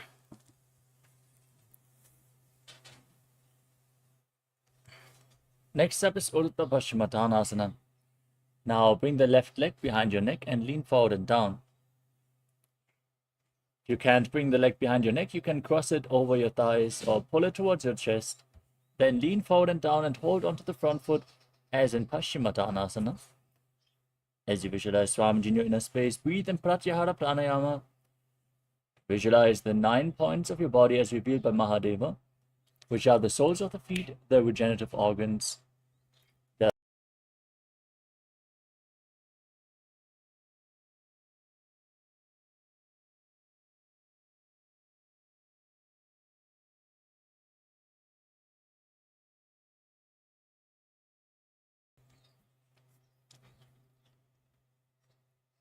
the navel, the heart, the throat, the palate of the mouth, the center of the eyebrows, the top of the forehead, and the crown of the head. Visualize the prana flowing upwards. पश्चिमदानवत् संस्थितं कृत्वा. Next up is Anantasana. Now lean back with your legs still behind your neck. Extend the opposite leg forward.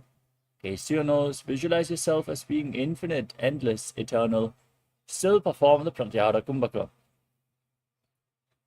उत्तानचैनी एकैकम्पायी ग्रीवायां विन्यस्य इतरहुस्तेन पापाग्रं गृहीत्वा. Now roll onto your side with the leg behind your neck. Rest on the side as you gaze to your nose and feel in complete control in Ankushasana. उत्तानशयिता एकैकं पादं ग्रीवायां कुर्वन् इतरहस्तं कर्णमूले स्थापयेत्. Next up is Tridushasana. As you lay on your back, pull your knees up against your chest and circle them with your arms. Hold onto opposite knees and rock your body from side to side as you visualize Swamiji in your inner space. उत्तानशयनं जानोनि हृदयवस्थम्भ जङ्गशस्तौरिणी करद्वये बद्ध्वा सव्यापसव्यं लोडयेदृशासनं भवति. Now repeat Urdhva Paschimottanasana on the other side. Lift the right leg behind your neck if you can. Lean forward and down and hold onto the front foot as you visualize Swamiji. पश्चिमदानवत् संस्थितं कृत्वा एकं पादं ग्रीवायां धृत्वा तिष्ठेत् ऊर्ध्वपश्चिमदानं भवति. Now lean back with your leg behind the neck. Hold onto the foot with the opposite hand as you straighten your leg, the opposite leg, and lay on your back. Gaze to your nose and visualize yourself as being unending, Ananta. उत्तानशयनी एकैकं पायी ग्रीवायां विन्यस्य इतरहुस्तेन पापाग्रं गृहीत्वा. Now roll onto the side of the hand holding onto the foot. Rest on your side as you gaze to your nose and feel in complete control in Ankushasana. उत्तानशयिता एकैकं पादं ग्रीवायां कुर्वन् इतरहस्तं कर्णमूले स्थापयेत् तस्यैव हस्तस्य कुर्बरो भूमौ निधाय. Next up is Yoga Nidrasana. As you lay on your back, bring your legs behind your neck one by one. If you can't bring both the legs behind your neck, you can pull them towards your chest.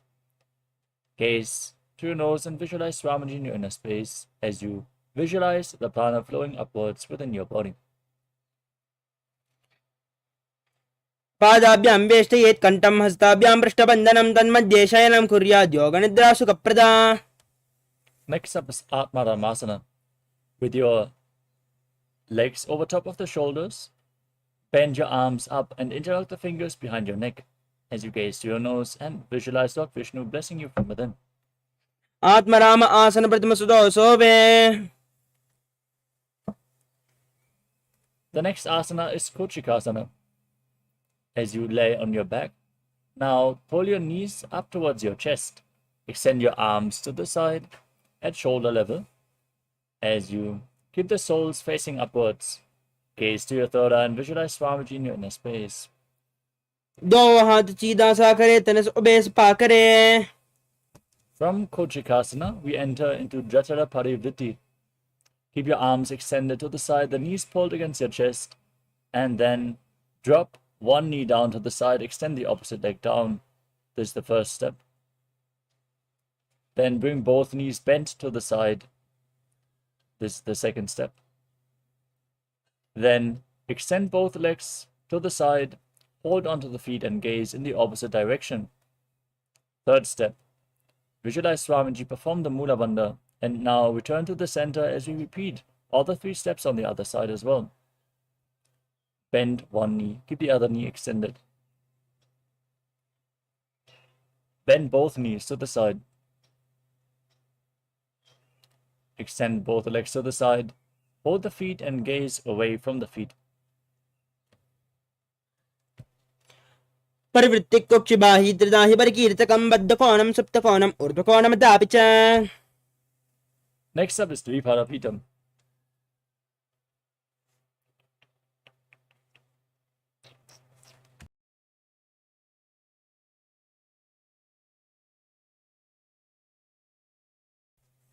As you lay on your back, place your feet flat on the mat, hold onto your ankles and push your hips up. As you lock your throat in Jalandhara Bandha, breathe in Murcha Kumbhaka, gaze to your nose and visualize yourself as sturdy as a bridge. प्रतिक्रियायुधं द्वन्द्वापीठः सर्वबलप्रदं गर्भिणीनां दुर्बलामि इति Gargi जगादनो. Next up is Paryankasana. With your feet flat, now bring your arms over top of your shoulders, place them on the ground with the fingers pointing towards your feet, and then push your entire body up off the mat. Walk your hands closer towards your feet and visualize yourself as sturdy as stone furniture as you calmly breathe through your nose in Sahadra Kumbhaka.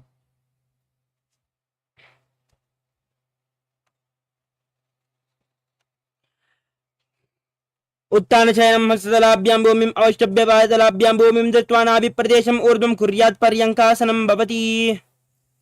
Now lay down on your back. Pull your knees up against your chest.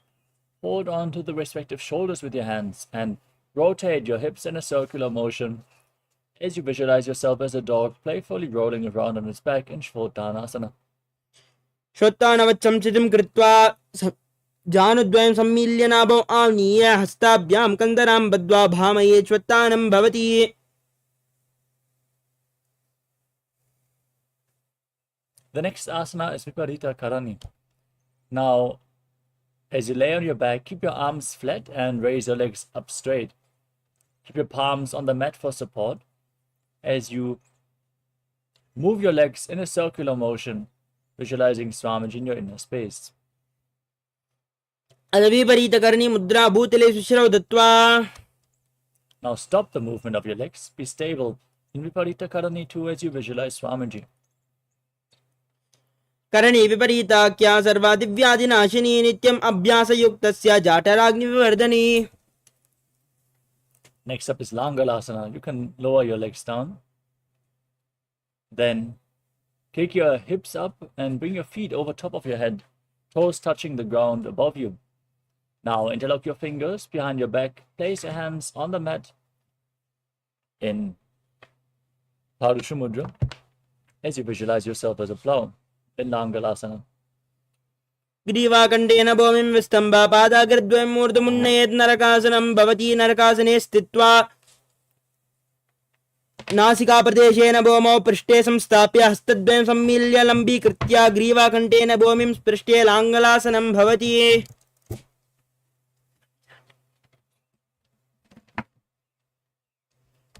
Next up is Shaita Paschimottanasana. With your feet over top of your head, now hold onto the feet. Keep your arms and legs straight. Engage Jalandhara Bandha and Mula Bandha. Breathe in Murcha Kumbhaka. This is one of the 84 different asanas revealed directly by Paramashiva himself. Visualize Paramashiva. Internally chant Om Nityananda Paramashivoham. तानं शयित्वात् कुर्वीत शयितपश्चिमदानकम्. Next up is Supta Konasana. From the same posture, now bring your hips over top of the shoulder level. and open your legs wide.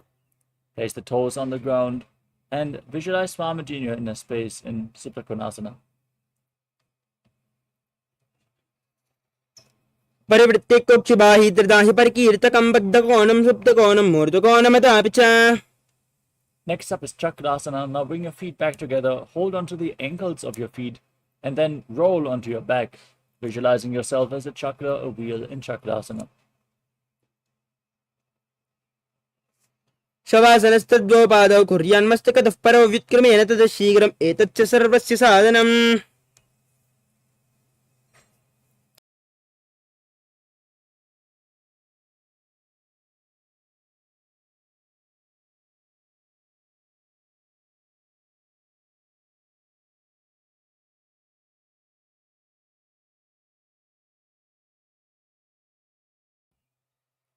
The next asana is Supta Prasarita Parangushtasana. As you lay on your back, raise your legs up vertically and hold on to the big toes in Prana Mudra. Then open your legs wide to the side and visualize Swamiji in your inner space.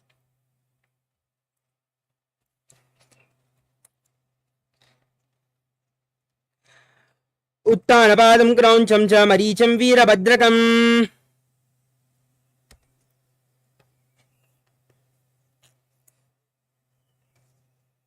Now join your feet back together above your body. Keep holding on to the big toes.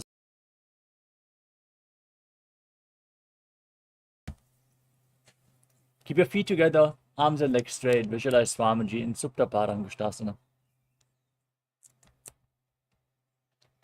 उत्तानपादं क्रौञ्चं च मरीचं वीरभद्रकं नटराजं त्रिकोणं च सुप्ताङ्गुष्ठप्रसारणे.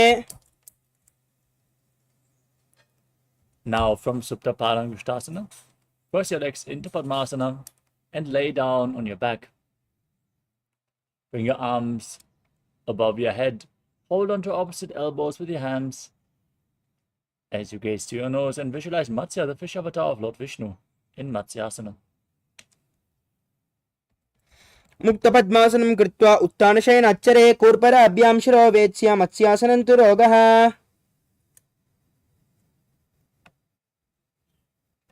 Next up is Parasharamasana.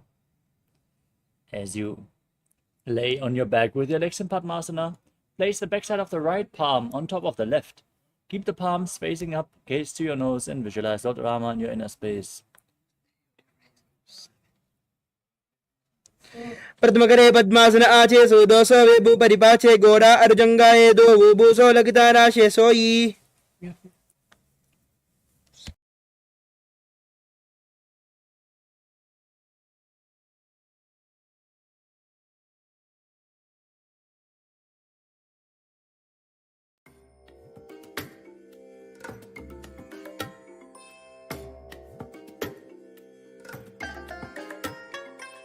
I bless you all.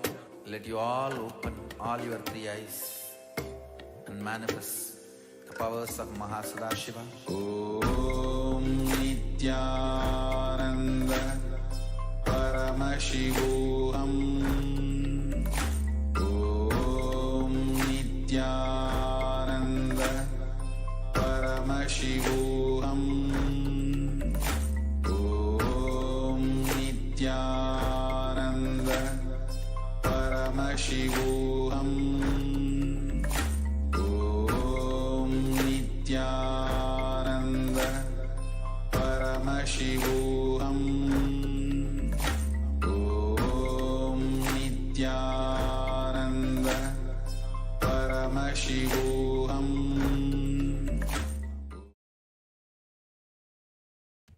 Sorry for the technical glitch.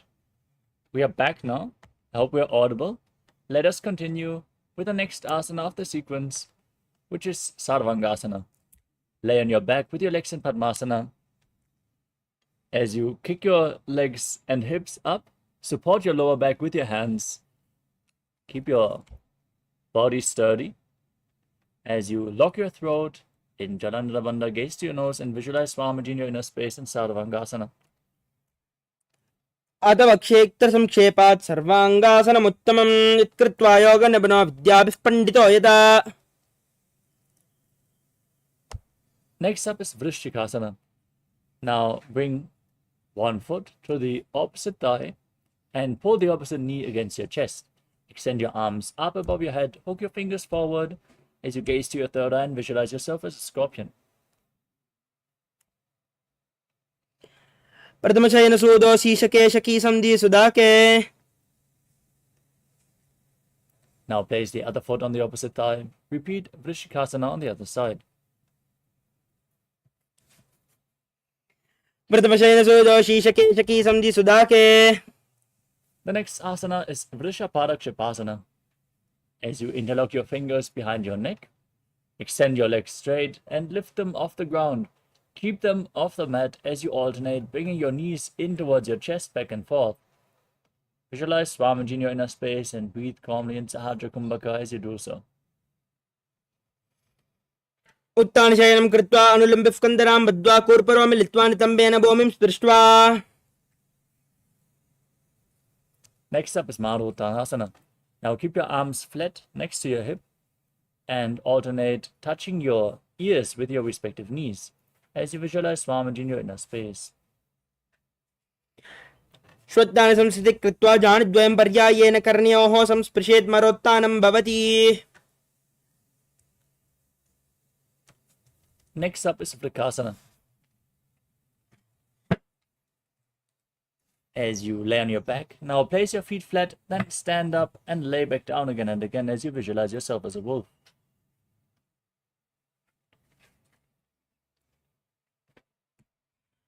अथ उत्तानशयनं कृत्वा पातलाभ्यां भूमिं धृत्वा उत्तिष्ठेद्वृकासनं भवति. Next up is Lutasana. As you lay on your back, now kick your legs up and roll over again and again. Finally ending in a prone position as you visualize Swamiji. उत्तानशयनं पादौ शिरौ लङ्गौ भूमौ स्थापयित्वा. Now lay down on your stomach. Keep your hands next to the shoulders. And contract your lips. Make a whistling sound like a flute on the inhalation as you visualize yourself as a chariot carrying warriors to a battle for Dharma on your chariot back in Salatasana. निब्जं शयनं कृत्वा नाभिं भूमौ निधाय. Next up is Dehalyulanganasana. As you keep your hands flat on the mat, shoulder width apart, now raise yourself up into a plank position and jump your feet in between the hands back and forth as you visualize yourself go beyond body and mind in Dehalyulanganasana. हस्तद्वयं बद्ध्वा तन्मध्ये चरणद्वयम् उड्डानैव बहिरानैव अतः नये देहल्युल्लङ्घनं भवति. Next up is Jatyasana. As you stand on the mat, lean forward and down, place your hands flat in front of the feet and walk around on the mat on hands and feet as you visualize yourself as a wise 60-year-old elephant. अथ जाट्यासनं वक्ष्ये येन जातिस्मरो भवेत् स्थान् त्रिभुवमौ च गमनम् आगमनं ततः. Next up is Olitika Karana. As you stand with your knees bent and the feet pointing outwards, bend your elbows, keep your hands at the chest level and rotate your arms around the body as you tilt back and move your head in all directions.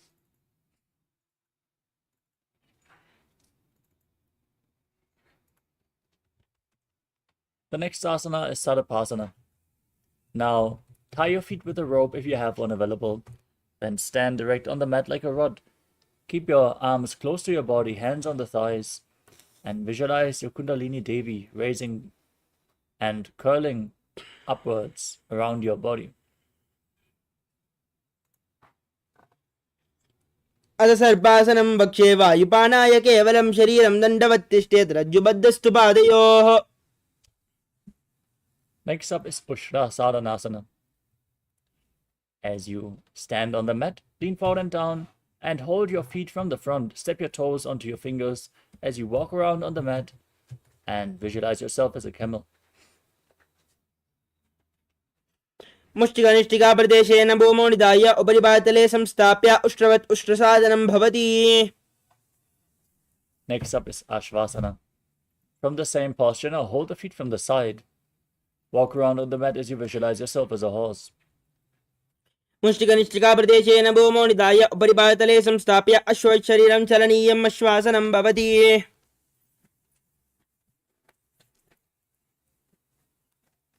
Next up is Kapota Nitakasana. Stand with your feet close together, interlock your fingers behind your body, pull your hands down towards your calves as you open up your chest widely, tilt your head back and visualize yourself as a soaring bird diving. पादले भूमौ निधाय पृष्ठभागेन हस्तौ जङ्घापर्यन्तं नीत्वा कपोतनिटकं भवति. Next up is Talapushpa Putam Karana. Now stand with your heels together, toes pointing outwards and the knees bent. Join your hands in Namaskara Mudra and bow down to one side as you open up your palms and raise the respective heel. Repeat this movement on both sides as you visualize yourself holding a bouquet of flowers and offering it to Paramashiva.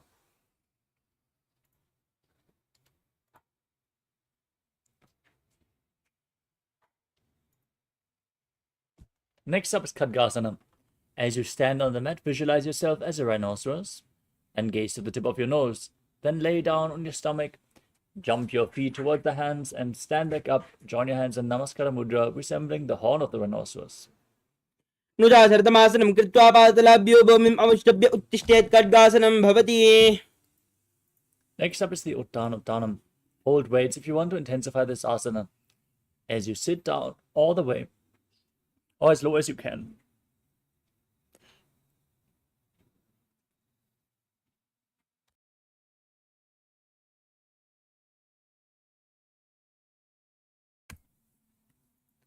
पुनः पुनः उत्थातव्यम् आसितव्यम् इति उत्थानोत्थानं भवति.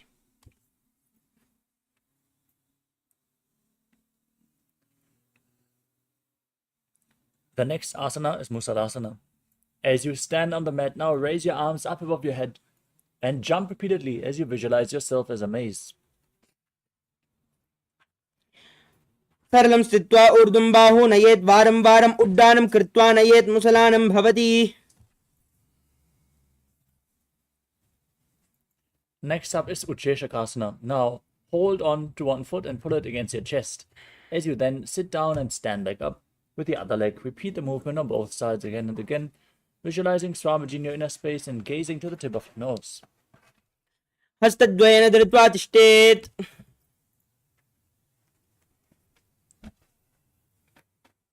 Next up is the Parshva Janukarana. Now stand on the mat and keep one foot pointing outwards as you bend the respective knee and raise the other knee against your chest and circle the raised knee with your arm, placing the hand in a fist and the opposite hand on the inner respective thigh with the fingers pointing inwards.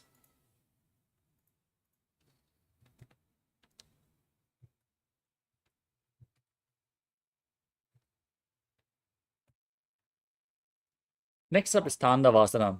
You can hold weights if you want to intensify this asana. Now, extend your arms forward and extend one leg as you visualize yourself fiercely dancing as Lord Shiva. Sit down and stand back up.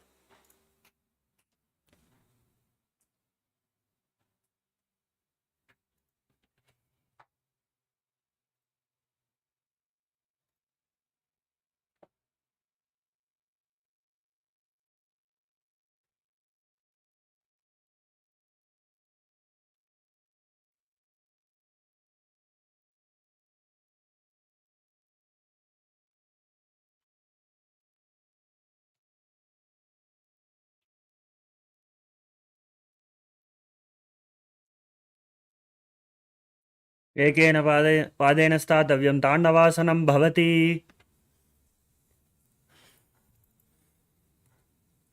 Next up is Brahmanasana.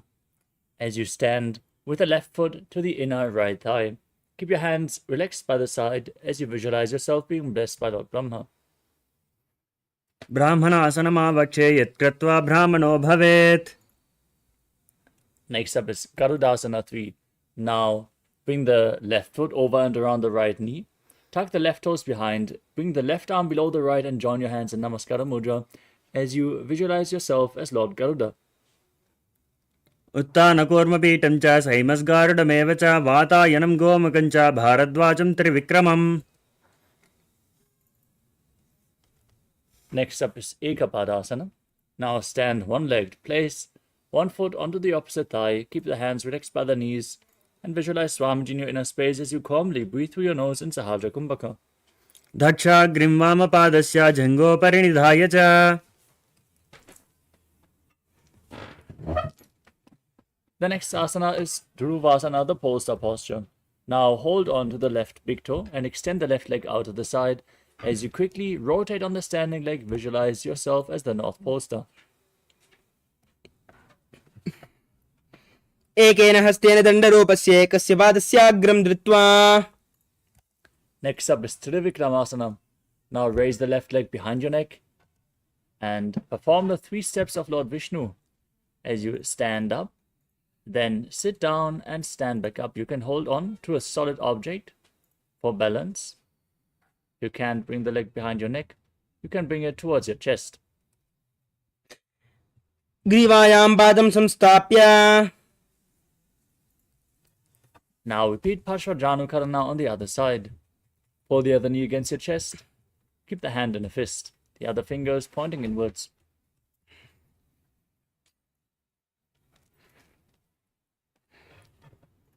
Next up is Tandavasana on the other side. Now hold on to weights.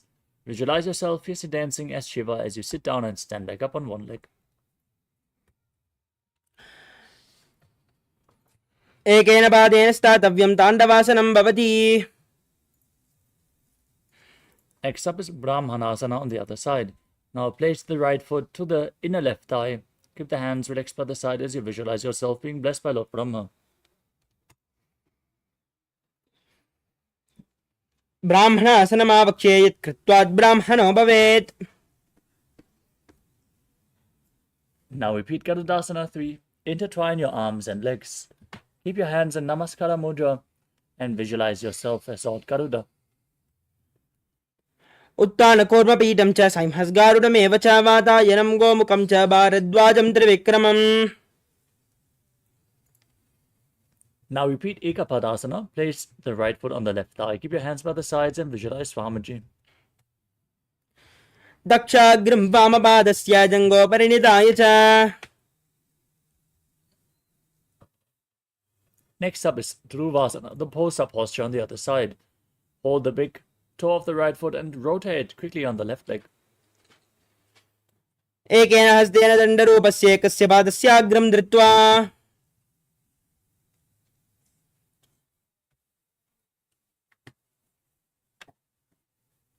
Next up is Trivikramasana on the other side. Now bring the other leg behind your neck. Sit down all the way and stand back up as you visualize Lord Vishnu. ग्रीवायां पादं संस्थाप्य Now stand on the mat with the heels together, toes pointing slightly outwards, arms extended away from the body just a bit, with your fingers pointing one by one in Samanaka Karana. Recover from this intense sequence of asanas as you get ready for the final 100 asanas of this sequence.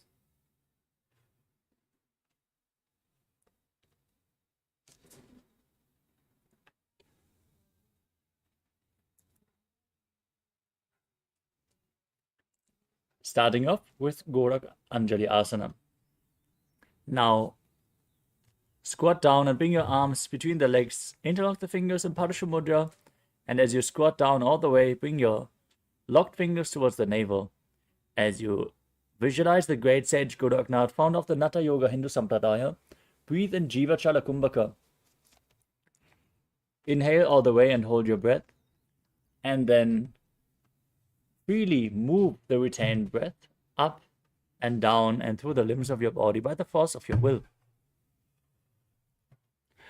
प्रथमहि बोहोय बाहुरीनी च उपनिहोवे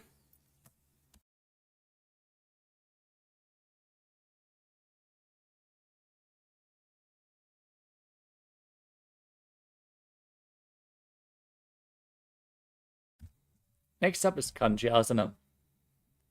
As you insert your hands between the thighs and calves and wrap them around, interlock them behind your butt as you visualize Swamiji in your inner space. ऊर्मध्याधस्थो निवेश्य नितम्बं धृत्वा पादतलाभ्यां भूमिम् अवष्टभ्य तिष्ठेत् काञ्चासनं भवति.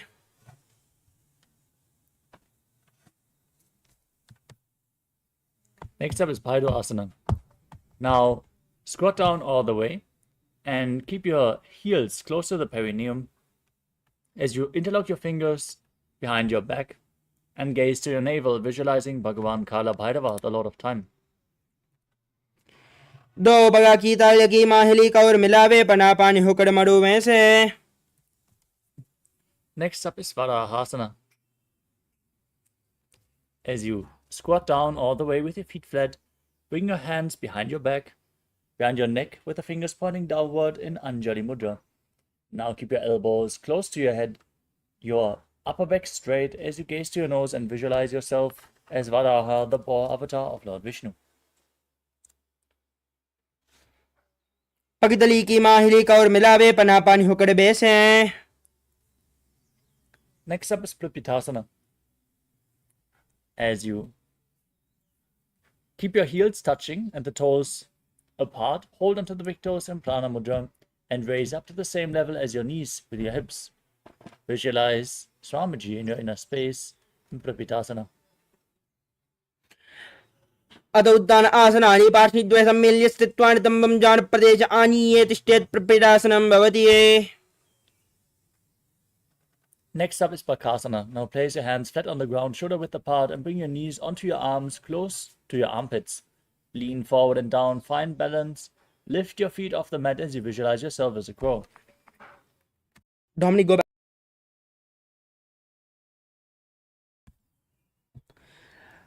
हस्ताभ्याम् अवनिमवष्टम्ब जानद्वयं नाभो सम्मूल्य जङ्गुरी संस्थाप्य. Next up is Sushtanga Kapali Asana. Now keep your hands flat on the mat, the knees towards your armpits.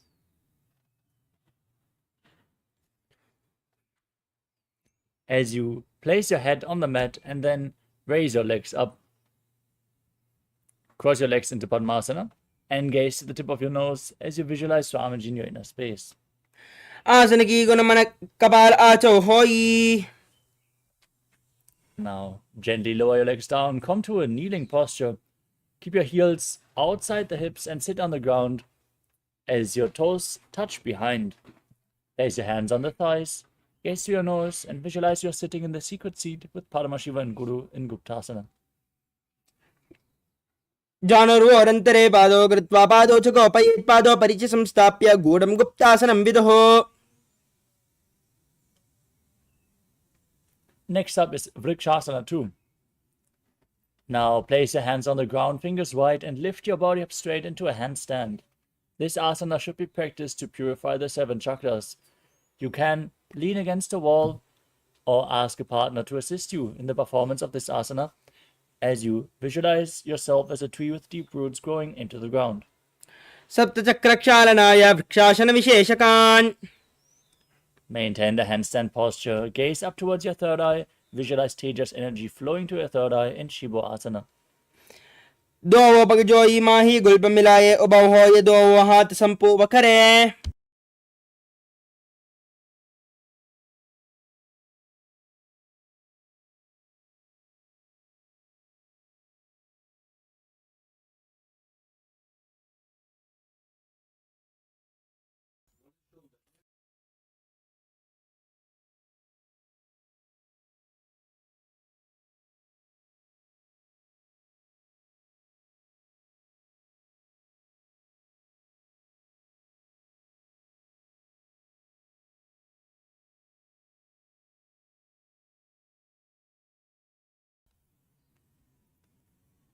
Now, place your hands flat on the mat and come to a plank position. Extend your legs back and lower your body down all the way as you push your body back up again and again, visualizing yourself as a fish in Matsyasana 2. निब्जं शयनं कोर्परो पार्श्वभागायां मृड्वाकृत्य हस्तदलाभ्यां भूमिम् अवष्टभ्य वारं वारम् उड्डानं कुर्यात् मत्स्यासनं भवति. Now lay down on your stomach, place your hands on the hips and raise your chest from left to right. Visualize and move your body like a snake in Sarapasana 2.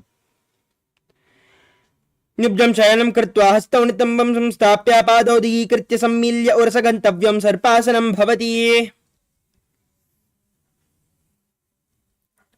Next up is Niralambanasana. Now place your elbows on the ground in front of you. Keep your hands in Padma Mudra, the Lotus Mudra, with your thumbs and little fingers touching. As you rest your chin on your hands, point the toes back, feel self-supported and completely independent. कराभ्यां पङ्कजं कृत्वा तिष्ठेत् कोर्परया सुधीमुखमुन्नमनुच्चायि निरालम्बनमासनम्. Next up is Chaturasana. Now place your hands flat on the mat and bend your knees to bring your feet up. As you straighten your arms and bring your upper back close to the feet, tilt your head back and visualize yourself as an umbrella protecting your guru from the sun rays.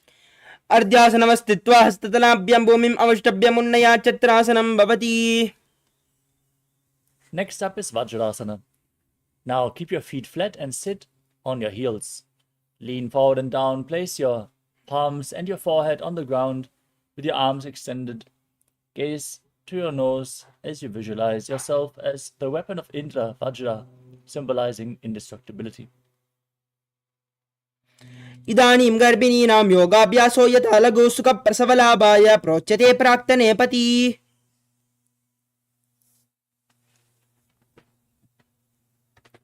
Now place your hands flat on the mat and raise your hips up high into Gajasana as you then alternate striking the ground with your hands, experiencing yourself as powerful as a ram in Meshasana. गजासनसंस्थितौ एकैकं बाहुं भूमौ ताडयेत् मेषासनं भवति.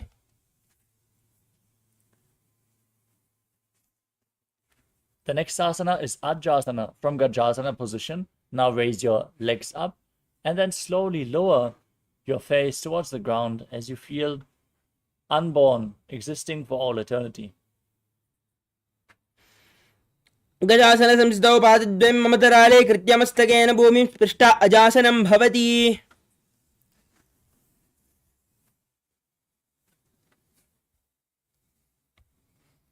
The next asana is Sthanantarasana.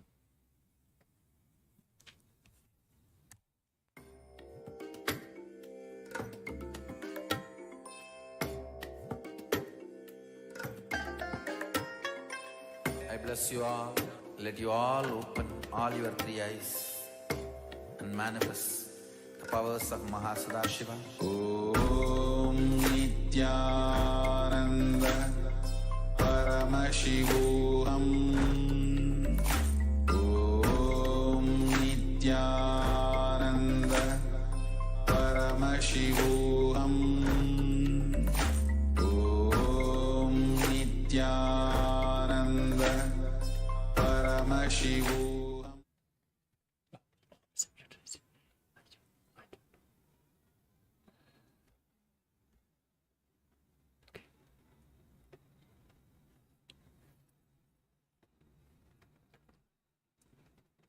Sorry for the technical glitch. We are now back. Let us move to the next asana, which is Dhanantarasana. Sit in a kneeling posture. Hold onto the big toes behind and pull them close to your perineum. Then place your hands on your thighs, gaze to your nose and visualize Swamiji as you breathe in Ujjayi Pranayama. Make an ocean-like sound with your mouth. पूर्वविधिबरिहादा की काकसी शोपनाशरा मोडी पगा की अंगुली अग्रमेडो लगावे.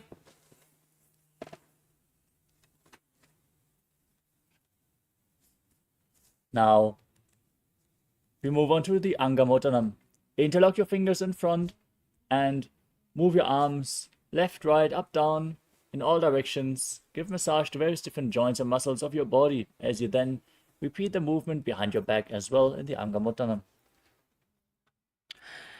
हस्तयोर अंगुलिर्बद्ध्वा हस्तयोर मध्यात् सर्वम् अमंगम निक्षिप्य तिष्ठेत् अंगमोत्तनम्.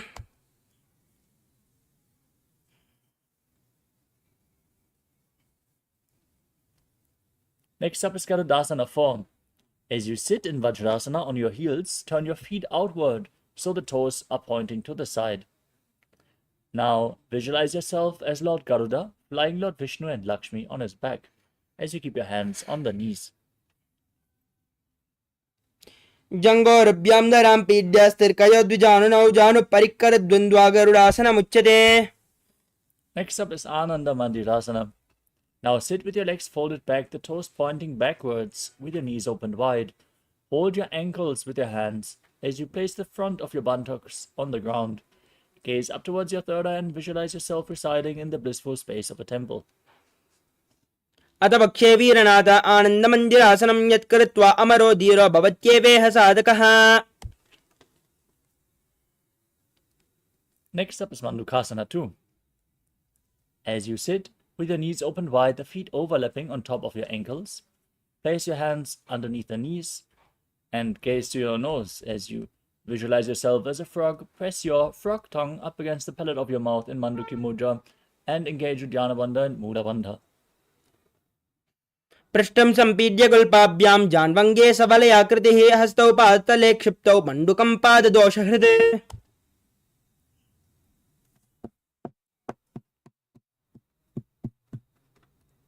Next up is Nalasimhasana. Now tuck your toes and sit on the raised heels. Place your palms on the ground in front of you with the thumbs touching. Gaze to your nose, stick out your tongue and exhale forcefully again and again as you visualize Narasimha, the Lion Man avatar of Lord Vishnu. दो बनापानि होय वेश एडिमीलर गुणा निवेशे स्म शरीर नीका ठहरावे NASA अग्रदृष्टिकोल्याभे. Next up is Pishlakasana. As you sit on raised heels, cover your mouth and nose with your hands cupped over top. Bring your thumbs underneath the teeth and close your mouth as you inhale through the right nostril and exhale through your mouth in Bishlaka Pranayama. Gaze to your nose and visualize yourself as Devi presiding over all your fears. दोम बायांकी एडी जोई गाराफनम वामनपनि होई. Next up is Makarasana. Now keep the soles of the feet together, the top of the feet on the ground, and sit on your heels. Bend your elbows, bring your fingers towards your armpits, and imitate as if a monkey is stretching itself. Gaze to your third eye and visualize yourself as a playful monkey in Makarasana.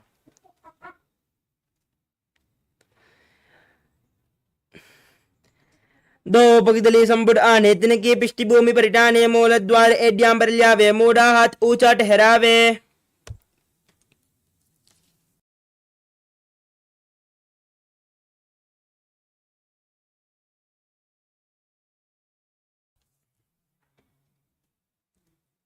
Next up is Vajrasangarasana. Now stand on your toes, keep the soles of the feet together and your knees open wide, lifted off the ground. As you hold onto opposite elbows behind your back, gaze to your nose and embody diamond leg strength for yourself and your Sangha, your spiritual community in Vajrasangarasana. प्रथम बना पाए होय जैसे दो वेद गोड़ा निवेशे गोड़ा उबारा खेथीरा आड़े Y पसारे दीरा. Next up is Kanjanasana.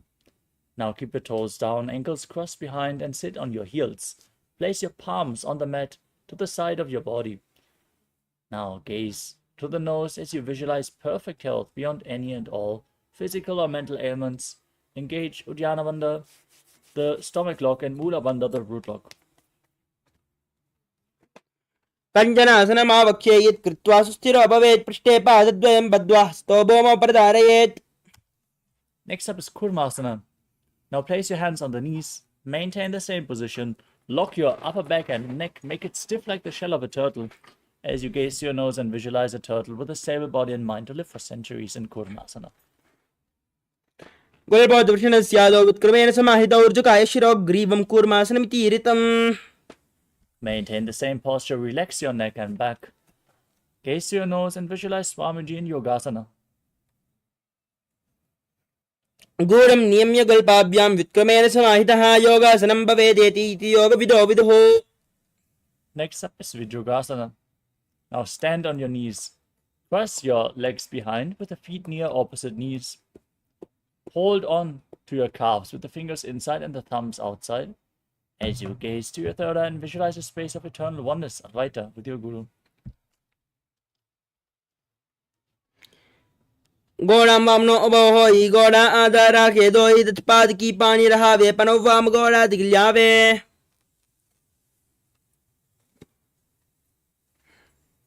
Next up is Ustrasana 2. Now keep the top of the feet flat, stand on your knees, hold onto your ankles and lean backward all the way. Push your hips forward and visualize yourself as a camel.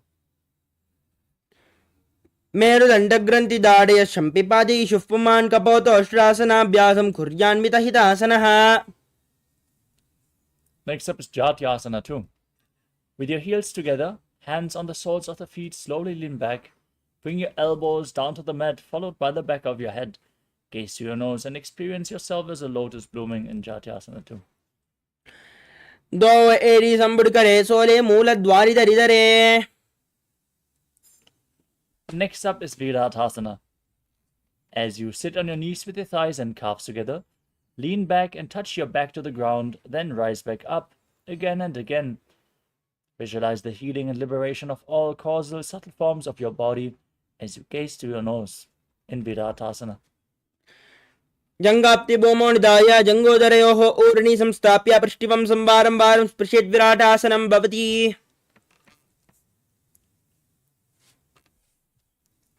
Next up is Kapotasana. As you sit on your heels, lean backwards, and bring your arms over top of your shoulders. Place your forearms on the ground. Bring your head in between the feet if you can. As you tilt back as far as possible, visualize yourself as a beautiful dove. मेरुदण्डग्रन्थिदाढ्य सम्पिपादैषुः पुमान् कपोतोष्ट्रासनाभ्यासं कुर्यान्वितहितासनः.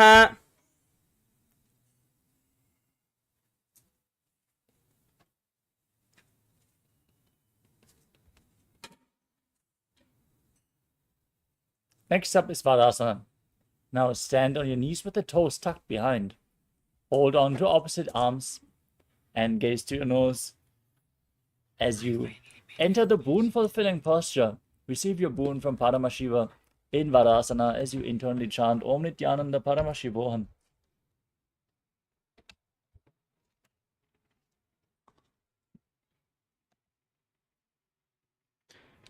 जानुनी भूमौ संस्थाप्य हस्ताभ्यां बाहु परस्परं धृत्वा सरलं तिष्ठेद्वरासनं भवति. Next up is Varahasana 2. As you keep your toes tucked, place your perineum on the raised heels, lean forward and down, bring your forearms to the mat, and rest your head on your hands. As you visualize yourself as a boar, one of the 10 incarnations of Mahavishnu. सूर्यं चन्द्रं वेदनानि कथयन्ते कूर्परो भूमौ स्थापयित्वा.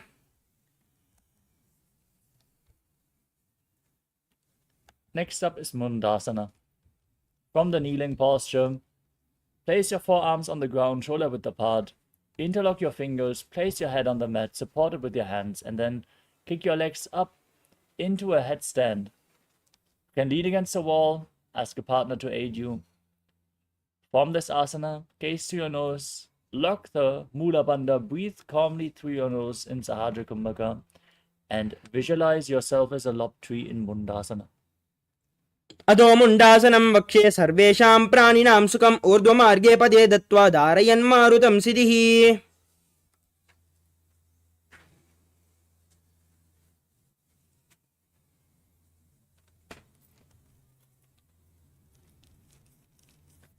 Next up is Andhasana. Now come to a kneeling posture with your feet flat. Lean forward and down, bring your head in between the knees. Hold your head with both hands, the elbows outside the knees. As you inhale through your nose in Sahadra Kumbhaka and then exhale through your mouth in this asana. Gaze to the tip of the nose and visualize Swamiji in your inner space. प्रथम बगितली समठहरावे कोरमाहिली उभय मिलावे पनापानि हो करबे से दोवे गुड़ा निवेशे.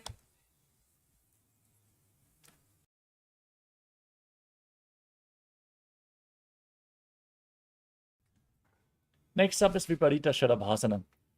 As you lay down on your stomach, hold on to weights if you want to intensify this asana, and extend your arms up above your head, then lifting your arms, upper body, and legs off the ground completely, visualizing yourself as a locust. शलभासन भेदाश्च नतभेरुण्ड नामके गन्धभेरुण्ड शैते शीर्षदण्डासनं ददा. Next up is Kapalasana. Now keep your hands next to the hips and place your forehead on the ground. As you then raise your legs up off the mat, visualize yourself as a skull representing the mind with purified thoughts and the strong will to attain enlightenment in KAILASA, the skull posture. कपालं भूमौ निधाय ऊर्ध्वं पादौ नयेत् कपालासनं भवति.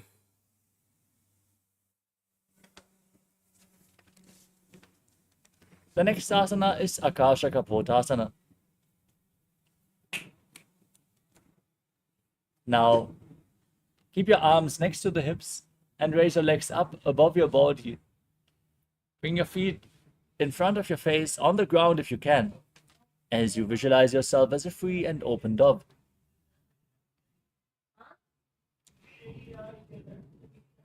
उष्ट्रासने स्थित्वा चरणौ भूमेरुत्थाप्य मस्तकोपरि नीत्वा पृष्ठपादेशेन भूमौ स्थापयेत् आकाशकपोतं भवति. Next up is Chatakasana. Now sit in a kneeling posture and place your forearms on the ground in front of the knees. Bring your navel to the knees and visualize yourself as a sparrow. कोर्परापर्यन्तौ हस्तौ दरामविष्टभ्यजानुनी नाभो संकुच्य तिष्ठेतं चरकासनं भवति. Next up is Vrishikasana too. From this posture with your forearms on the ground, now raise your hips and legs up, kicking your legs above the body. Try to touch your head with your feet as you bend your back. Balance on your arms as you visualize yourself as a scorpion in Vrishikasana too. यश्चैव पुच्छः प्रतिमाङ्घ्रिपार्श्वे धृत्वा सुशीर्षे च मुखं विदार्य कौ. Next up is Vrishasana, the bull posture. Now, place your perineum on the right heel as you keep the left foot outside the hip. Place your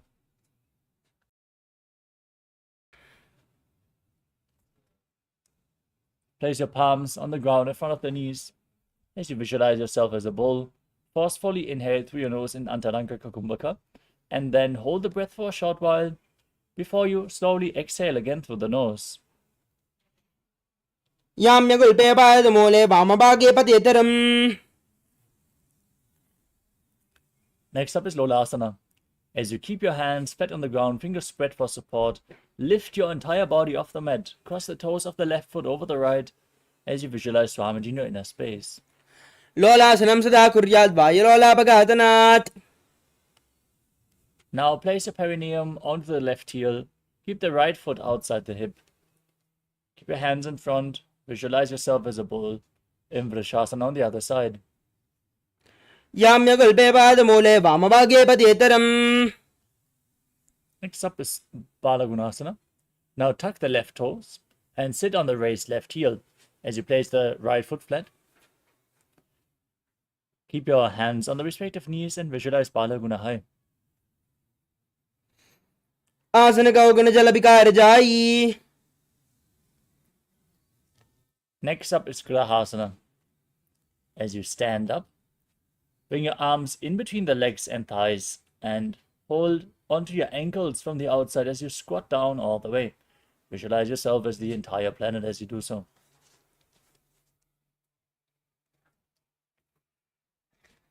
पातले संस्थाप्य जानुमध्ये कोर्परौ संस्थाप्य गुल्पप्रदेशो धृत्वा तिष्ठेत् ग्रहासनं भवति.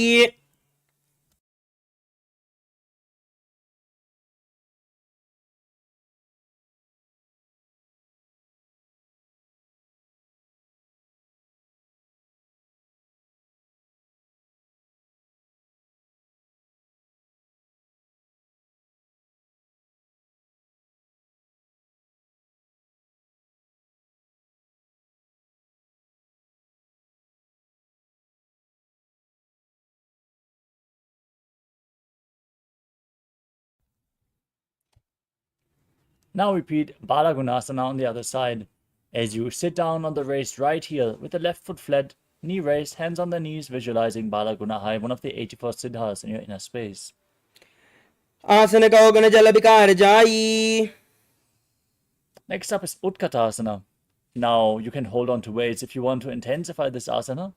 As you sit on your raised heels with the toes tucked, the knees raised off the ground, hands on the thighs, visualize Swamiji in your inner space.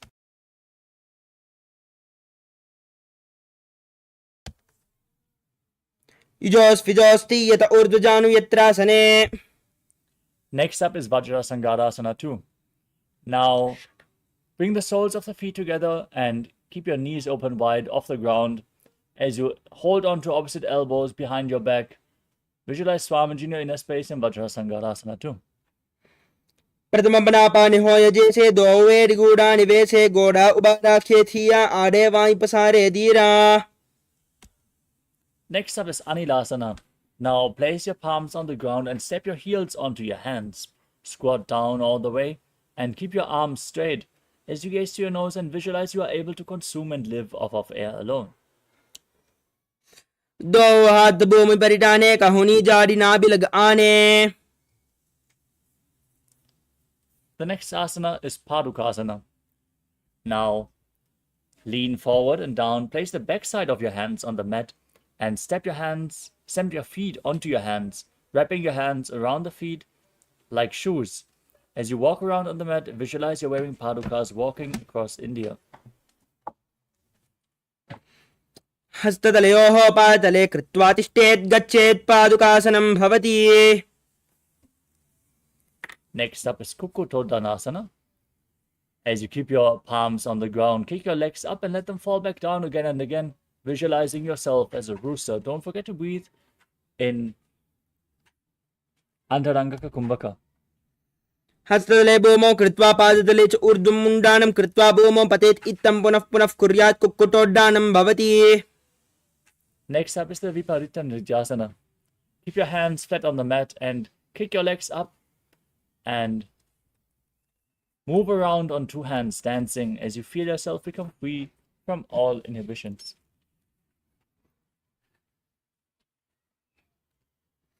हस्ततलाभ्यां भूमिम् अवष्टभ्य ऊर्ध्वं पादाग्रे कुर्वन् हस्ततलाभ्यां नर्तनं कर्तव्यं विपरीतनृत्यं भवति. Next up is Kunjarasanam. As you keep your feet separated, place one palm down on the mat, keep the arms straight and hold your head with the other hand as you visualize Swamiji in your inner space. अथ वक्ष्ये महादेव कुञ्जरासनमुत्तमं करेण ऐकेन पादाभ्यां भूमौ तिष्ठेत् शिरः करः.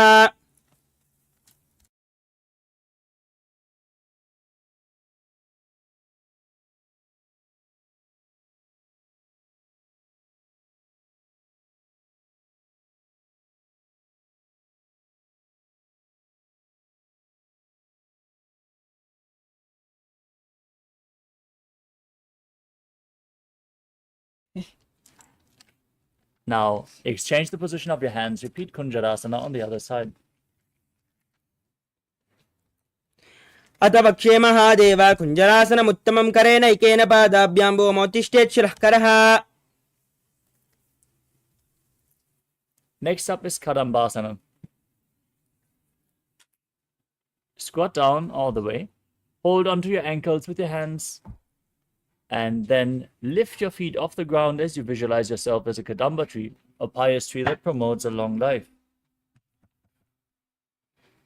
पार्ष्णिभ्यां भूमिम् अवष्टभ्य हस्तद्वयेन गुल्पा धृत्वा तिष्ठेत् कादम्ब भवति. Next up is Pavana Muktasana. Place your feet flat and pull your knees against your chest with opposite hands. Visualize any excess vata being released from a balance within your system.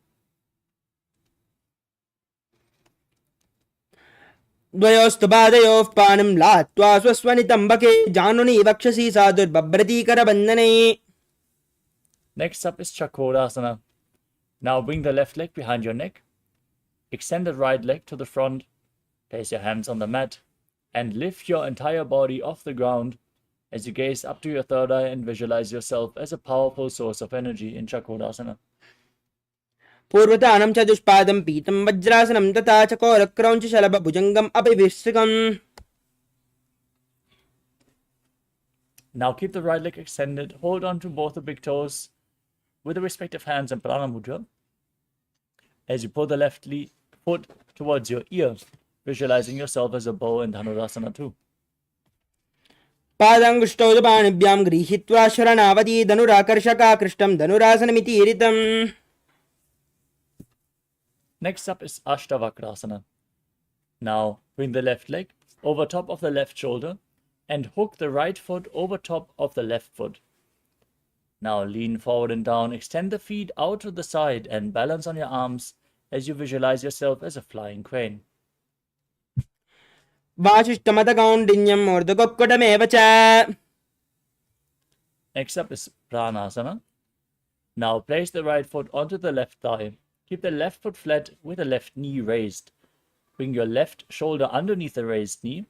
Press the right knee to the mat and gaze up to your third eye as you visualize you are immortal and able to exist solely from prana.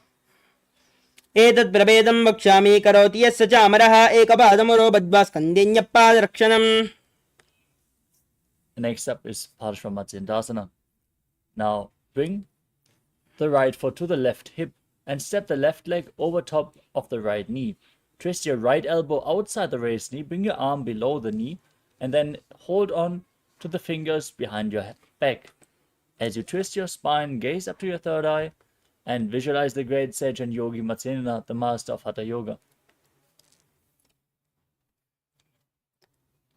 वामोर्मूलार्पितदक्षपादो जान्वोर्बहिर्वेष्टितदक्षदोष्णा प्रगृह्यतिष्ठेत् परिवर्तिताङ्गः श्रीमत्स्यनाथोदितमासनं स्यात्. Now repeat Chakorasana on the other side.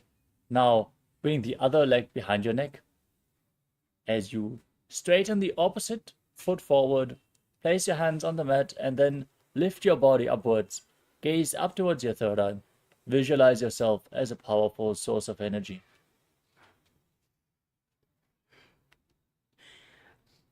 पूर्वतानं चतुष्पादं पीतं वज्रासनं तथा.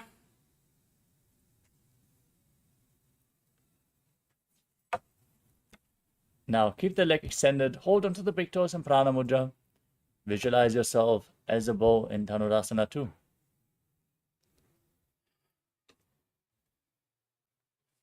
पादाङ्गुष्ठौ तु पाणिभ्यां गृहीत्वा शरणावधि धनुराकर्षकाकृष्टं धनुरासन्मितीरितम्. Now repeat Ashtavakrasana on the other side. Bring the right leg over the right shoulder, left foot over the right, extend the legs out to the side, lean forward and down. Balance on your arms as you visualize yourself as a flying crane. वासिष्ठमतकौण्डिन्यम् ऊर्ध्वकुक्कुटमेव च अष्टावक्रमतोत्थानं मयूरं सेतुबन्धनम्.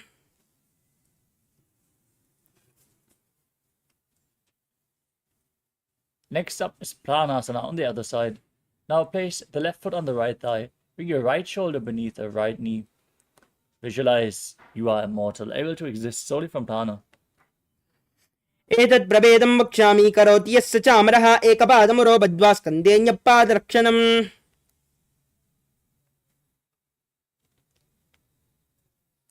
Next up is Parshvamatsindasana on the other side. Now bring the left heel outside the right hip. Step the right foot over top of the left knee. Twist your body around the knee and interlock the fingers behind as you gaze to your third eye and visualize the great sage Matsyendranath, master of Hatha Yoga. वामोर्मूलार्पितदक्षपादो जान्वोर्बहिर्वेष्टितदक्षदोष्णा प्रगृह्यतिष्ठेत् परिवर्तिताङ्गः श्रीमत्स्यनाथोदितमासनं स्यात्.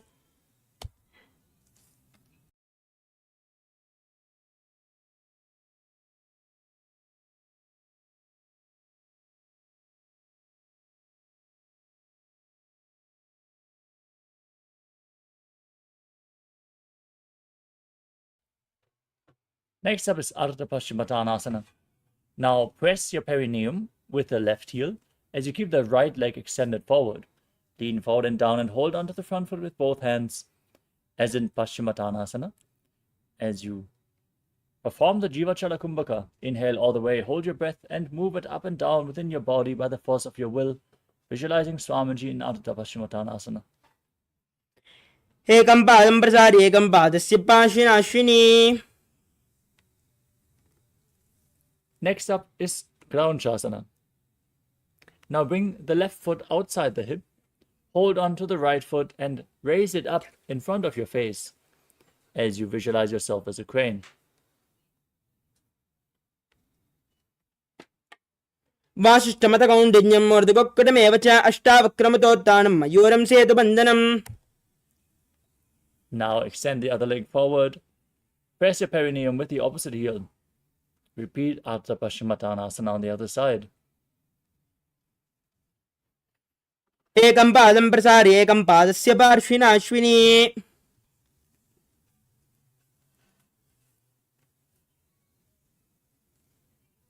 Now bring the right foot outside the hip. Hold on to the left foot and lift it up in front of your face, visualizing yourself as a crane as you keep your knees straight and Kranjasana on the other side. वासिष्ठमतकौण्डिन्यम् ऊर्ध्वगुक्कुटमेव च अष्टावक्रमतोत्थानं मयूरं सेतुबन्धनम्. Next up is Swastikasana. Now sit with your feet in between the thighs and calves. Keep your spine straight, palms resting on the knees as you gaze to your nose.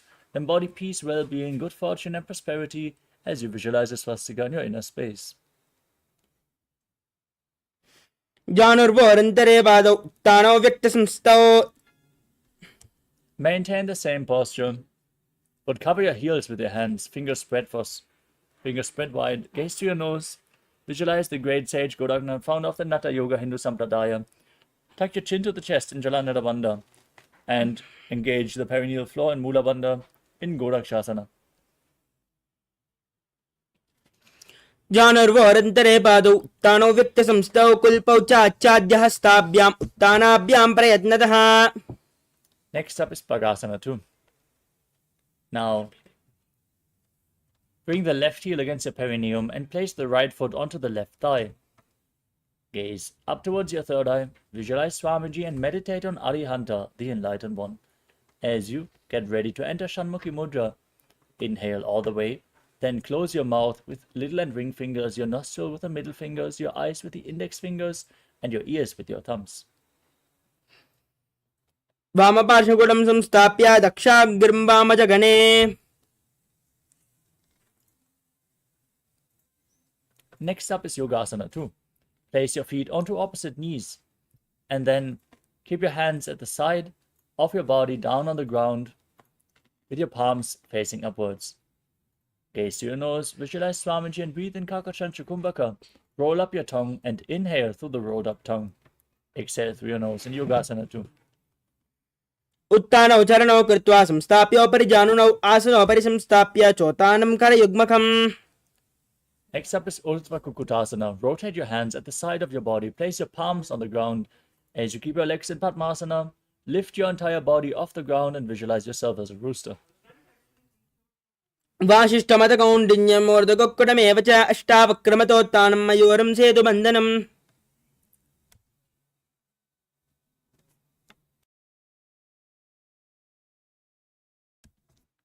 Next up is Siddhaharatali Asana. As you sit in Padmasana, bring your arms between the legs. Place your palms flat on the ground.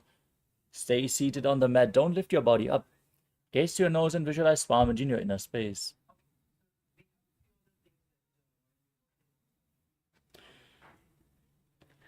प्रथम पद्मासन को करे घोड़ा हस्तद्वौ संधिधायके.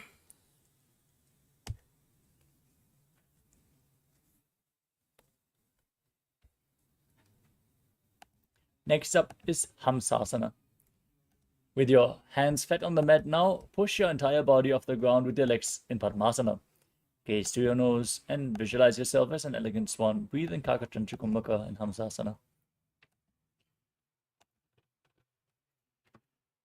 कुक्कुटासन स्थित्वा स्कन्दपर्यन्तम् ऊर्ध्वं नीत्वा तिष्ठेत् हंसासनं भवति.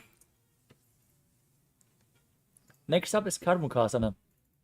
As you sit in Padmasana, bring your arms between the legs and push your hands behind your body, interlocking the fingers in Parasha Mudra, placing them on the mat behind you. As you bring your forehead to the mat, visualize yourself as Lord Shiva's bow. प्रथम पद्मासन को करे घोड़ा संधिमाहि करिधरे. Next up is Kurmasana 2.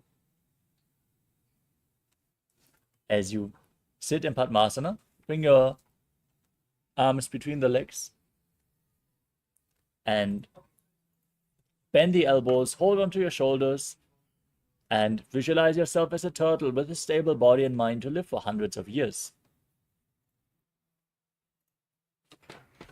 वामी जंगपर दक्षिण पाव दहिनी जंगपर भामिल्यावय.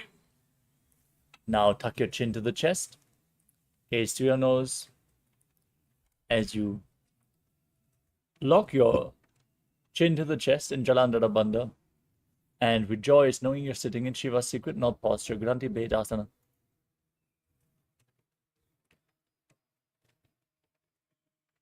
अथ वक्ष्ये नीलकण्ठ ग्रन्थिभेदासनं शुभं यत्त्वा रुद्रोपवेक्षिप्रं सूक्ष्मवायुनिषेवनात्. Next up is Uttana Kurmasana. From the same posture, now roll onto your back, hold onto your shoulders, and gaze to your nose as you feel like a turtle laying on its back. कुक्कुटासनवन्दस्तं कराभ्यां धृतकन्दरं पीठं कूर्मवदुत्थानम् एतदुत्थानकूर्मकम्.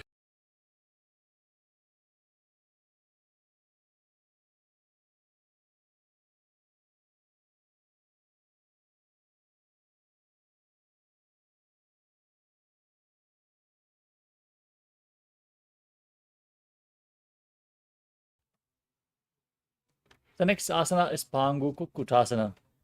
As you sit in Padmasana, bring your hands in between the legs, place one palm on the mat and hold its wrist with the other hand. Then lift your entire body up, balancing on one arm as you visualize yourself as a rooster.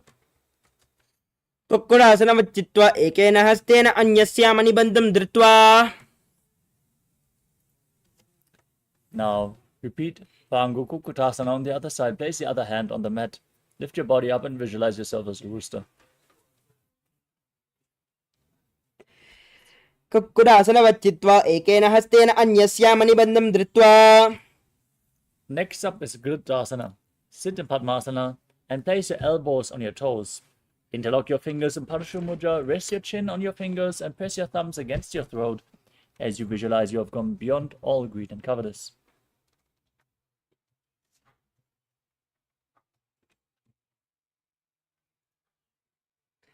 जानर्वोरन्तरे पादौ उत्थानो व्यक्तसंस्थौ गुल्पौ चाच्चाद्यहस्ताभ्याम् उत्थानाभ्यां प्रयत्नतः.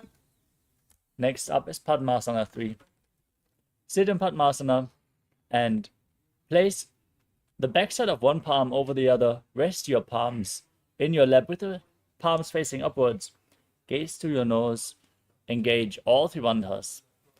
Lock your throat. Engage the stomach region and contract the perineal floor as you visualize Swamiji in your inner space. उत्थानौ चरणौ विधाय विधिवच्छक्तिस्थितौ योगिरात्. Now place your hands on the respective knees. Gaze to your nose, contract the perineal floor, and visualize Paramashiva in your inner space in Padmasana 4. एतत् पद्मासनं कुर्यात् प्राणवायुप्रसिद्धये शुभासनं सदा ध्यायेत् पूरयित्वा पुनः पुनः. Now keep one hand on the respective knee, hook the other hand around the respective big toe in Prana Mudra. Move the big toe round and round as you visualize yourself as Paramashiva's bow, Pinaka. Then repeat the movement on the other side as well in Karmakasana 2. अतान्यासनमावक्ष्ये योगपूरकरक्षणात् कृत्वा पद्मासनं पाद अङ्गुष्ठजङ्घयोः स्थितिम्. Next up is Karmakasana 3. As you sit in Padmasana, cross your arms behind your back and hold on to the opposite big toes in Prana Mudra. Engage all the bandhas, gaze to your nose and visualize yourself as Paramashiva's bow. कर्मुकासनमाक्षित्य उदरे पूरयेत् सुगं तदा वायुर्वसो याति कालेन सूक्ष्मवायुना.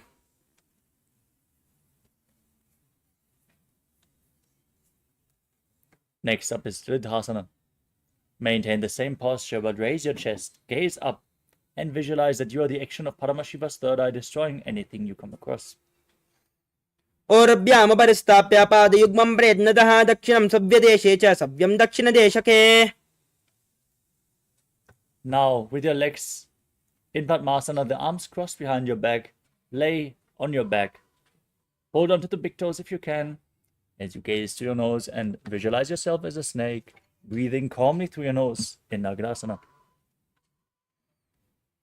प्रथम पद्मासन कोटाने दो हाथ पाचाने आने. Next up is Kandukasana. Now free your arms and legs. Hold your knees up against your chest. Tuck your chin to the knees. Interlock your fingers around the knees and squeeze your body into a ball. वेत्रासने स्थित्वा हस्तपादान् निष्कुष्य.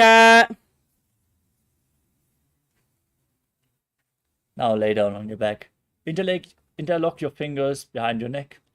Place your feet flat on the mat with the knees raised. Gaze to your nose and visualize Swamiji in your inner space in Urdhva Pavanasana. प्रथमसूदोसैन करावे गोड़ा उबाराजे मिलावे गुल्पमाहिला अंगुष्ठ दो ई करे एक समेल रसोया. The next asana is Marakata Pitasana. Now, with your feet flat, place the upturned palms underneath your heels. Step your heels onto your hands. As you push your hips up, lock your throat to the chest. Breathe in Mocha Kumbhaka and visualize yourself as a powerful alpha ape. उत्तानचयनं पातले उत्तानहस्तयोः स्थापयेत् पृष्ठभागमूत्रमय्येत् मर्कटपीठं भवति. Next up is Uttana Shikipitakasana. As you lay on your back, raise your hips and place your hands at the lower back for support. Your elbows should bear the weight of your body. As you straighten your legs, point the toes and gaze to the tip of your nose, visualizing Swamiji in your inner space. जंगोर बलहीनश्चेत् उत्तानशिखपीठकम् अप्रमक्तः प्रकुर्वीत भुक्तेः प्राग्विजितेन्द्रियः. Now raise your legs and hips up. Place your arms flat on the mat for support.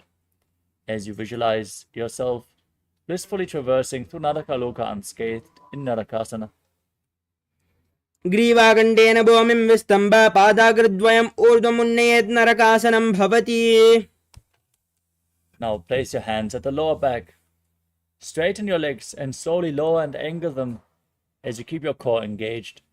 Visualize yourself as a boat crossing the ocean of samsara in Tiredness. नौकावत् स्थित्वा ऊर्ध्वं पादाग्रद्वयम् आम्नयेत् तिर्यन्नौकासनं भवति. Bring your arms back to the ground. Straighten your legs. Be stable like a flagpole as you visualize yourself as the Kailasa flag, respected across all nations in Dvajasana. तिर्यन्नौकावत् ग्रीवापृष्ठकोर्परैः भूमिम् अवष्टभ्यमस्तकलाक्षेण पादाग्रद्वयम् ऊर्ध्वनयेद्ध्वजासनं भवति. Now lower your body down. Lay on your back. Keep your hands next to your hips. In this final asana of the sequence, Vritasana, completely relaxed from any external or internal movements. Form the Shakti Chalan Mudra. Forcefully pull the Kundalini Shakti up along your spine from the Muladhara to the Sahasrara Chakra. Visualize your body is dead. And Swamiji, the Supreme Pontiff of Hinduism, is liberating you. Internally chant the Mahavakya, Om Nityananda Paramashivoham. उत्तानं शववद्भूमौ शयनं तुषवासनं शवासनं श्रमहरं चित्तविश्रान्तिकारकम्.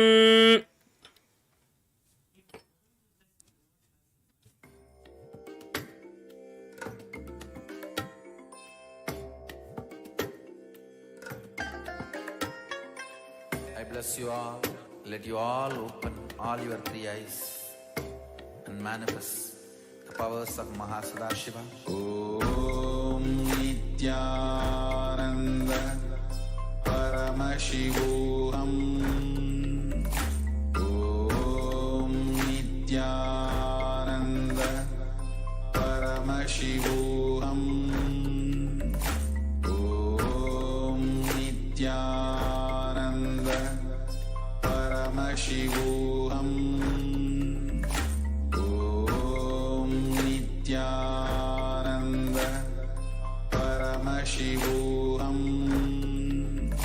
Om Nityananda Paramashivoham.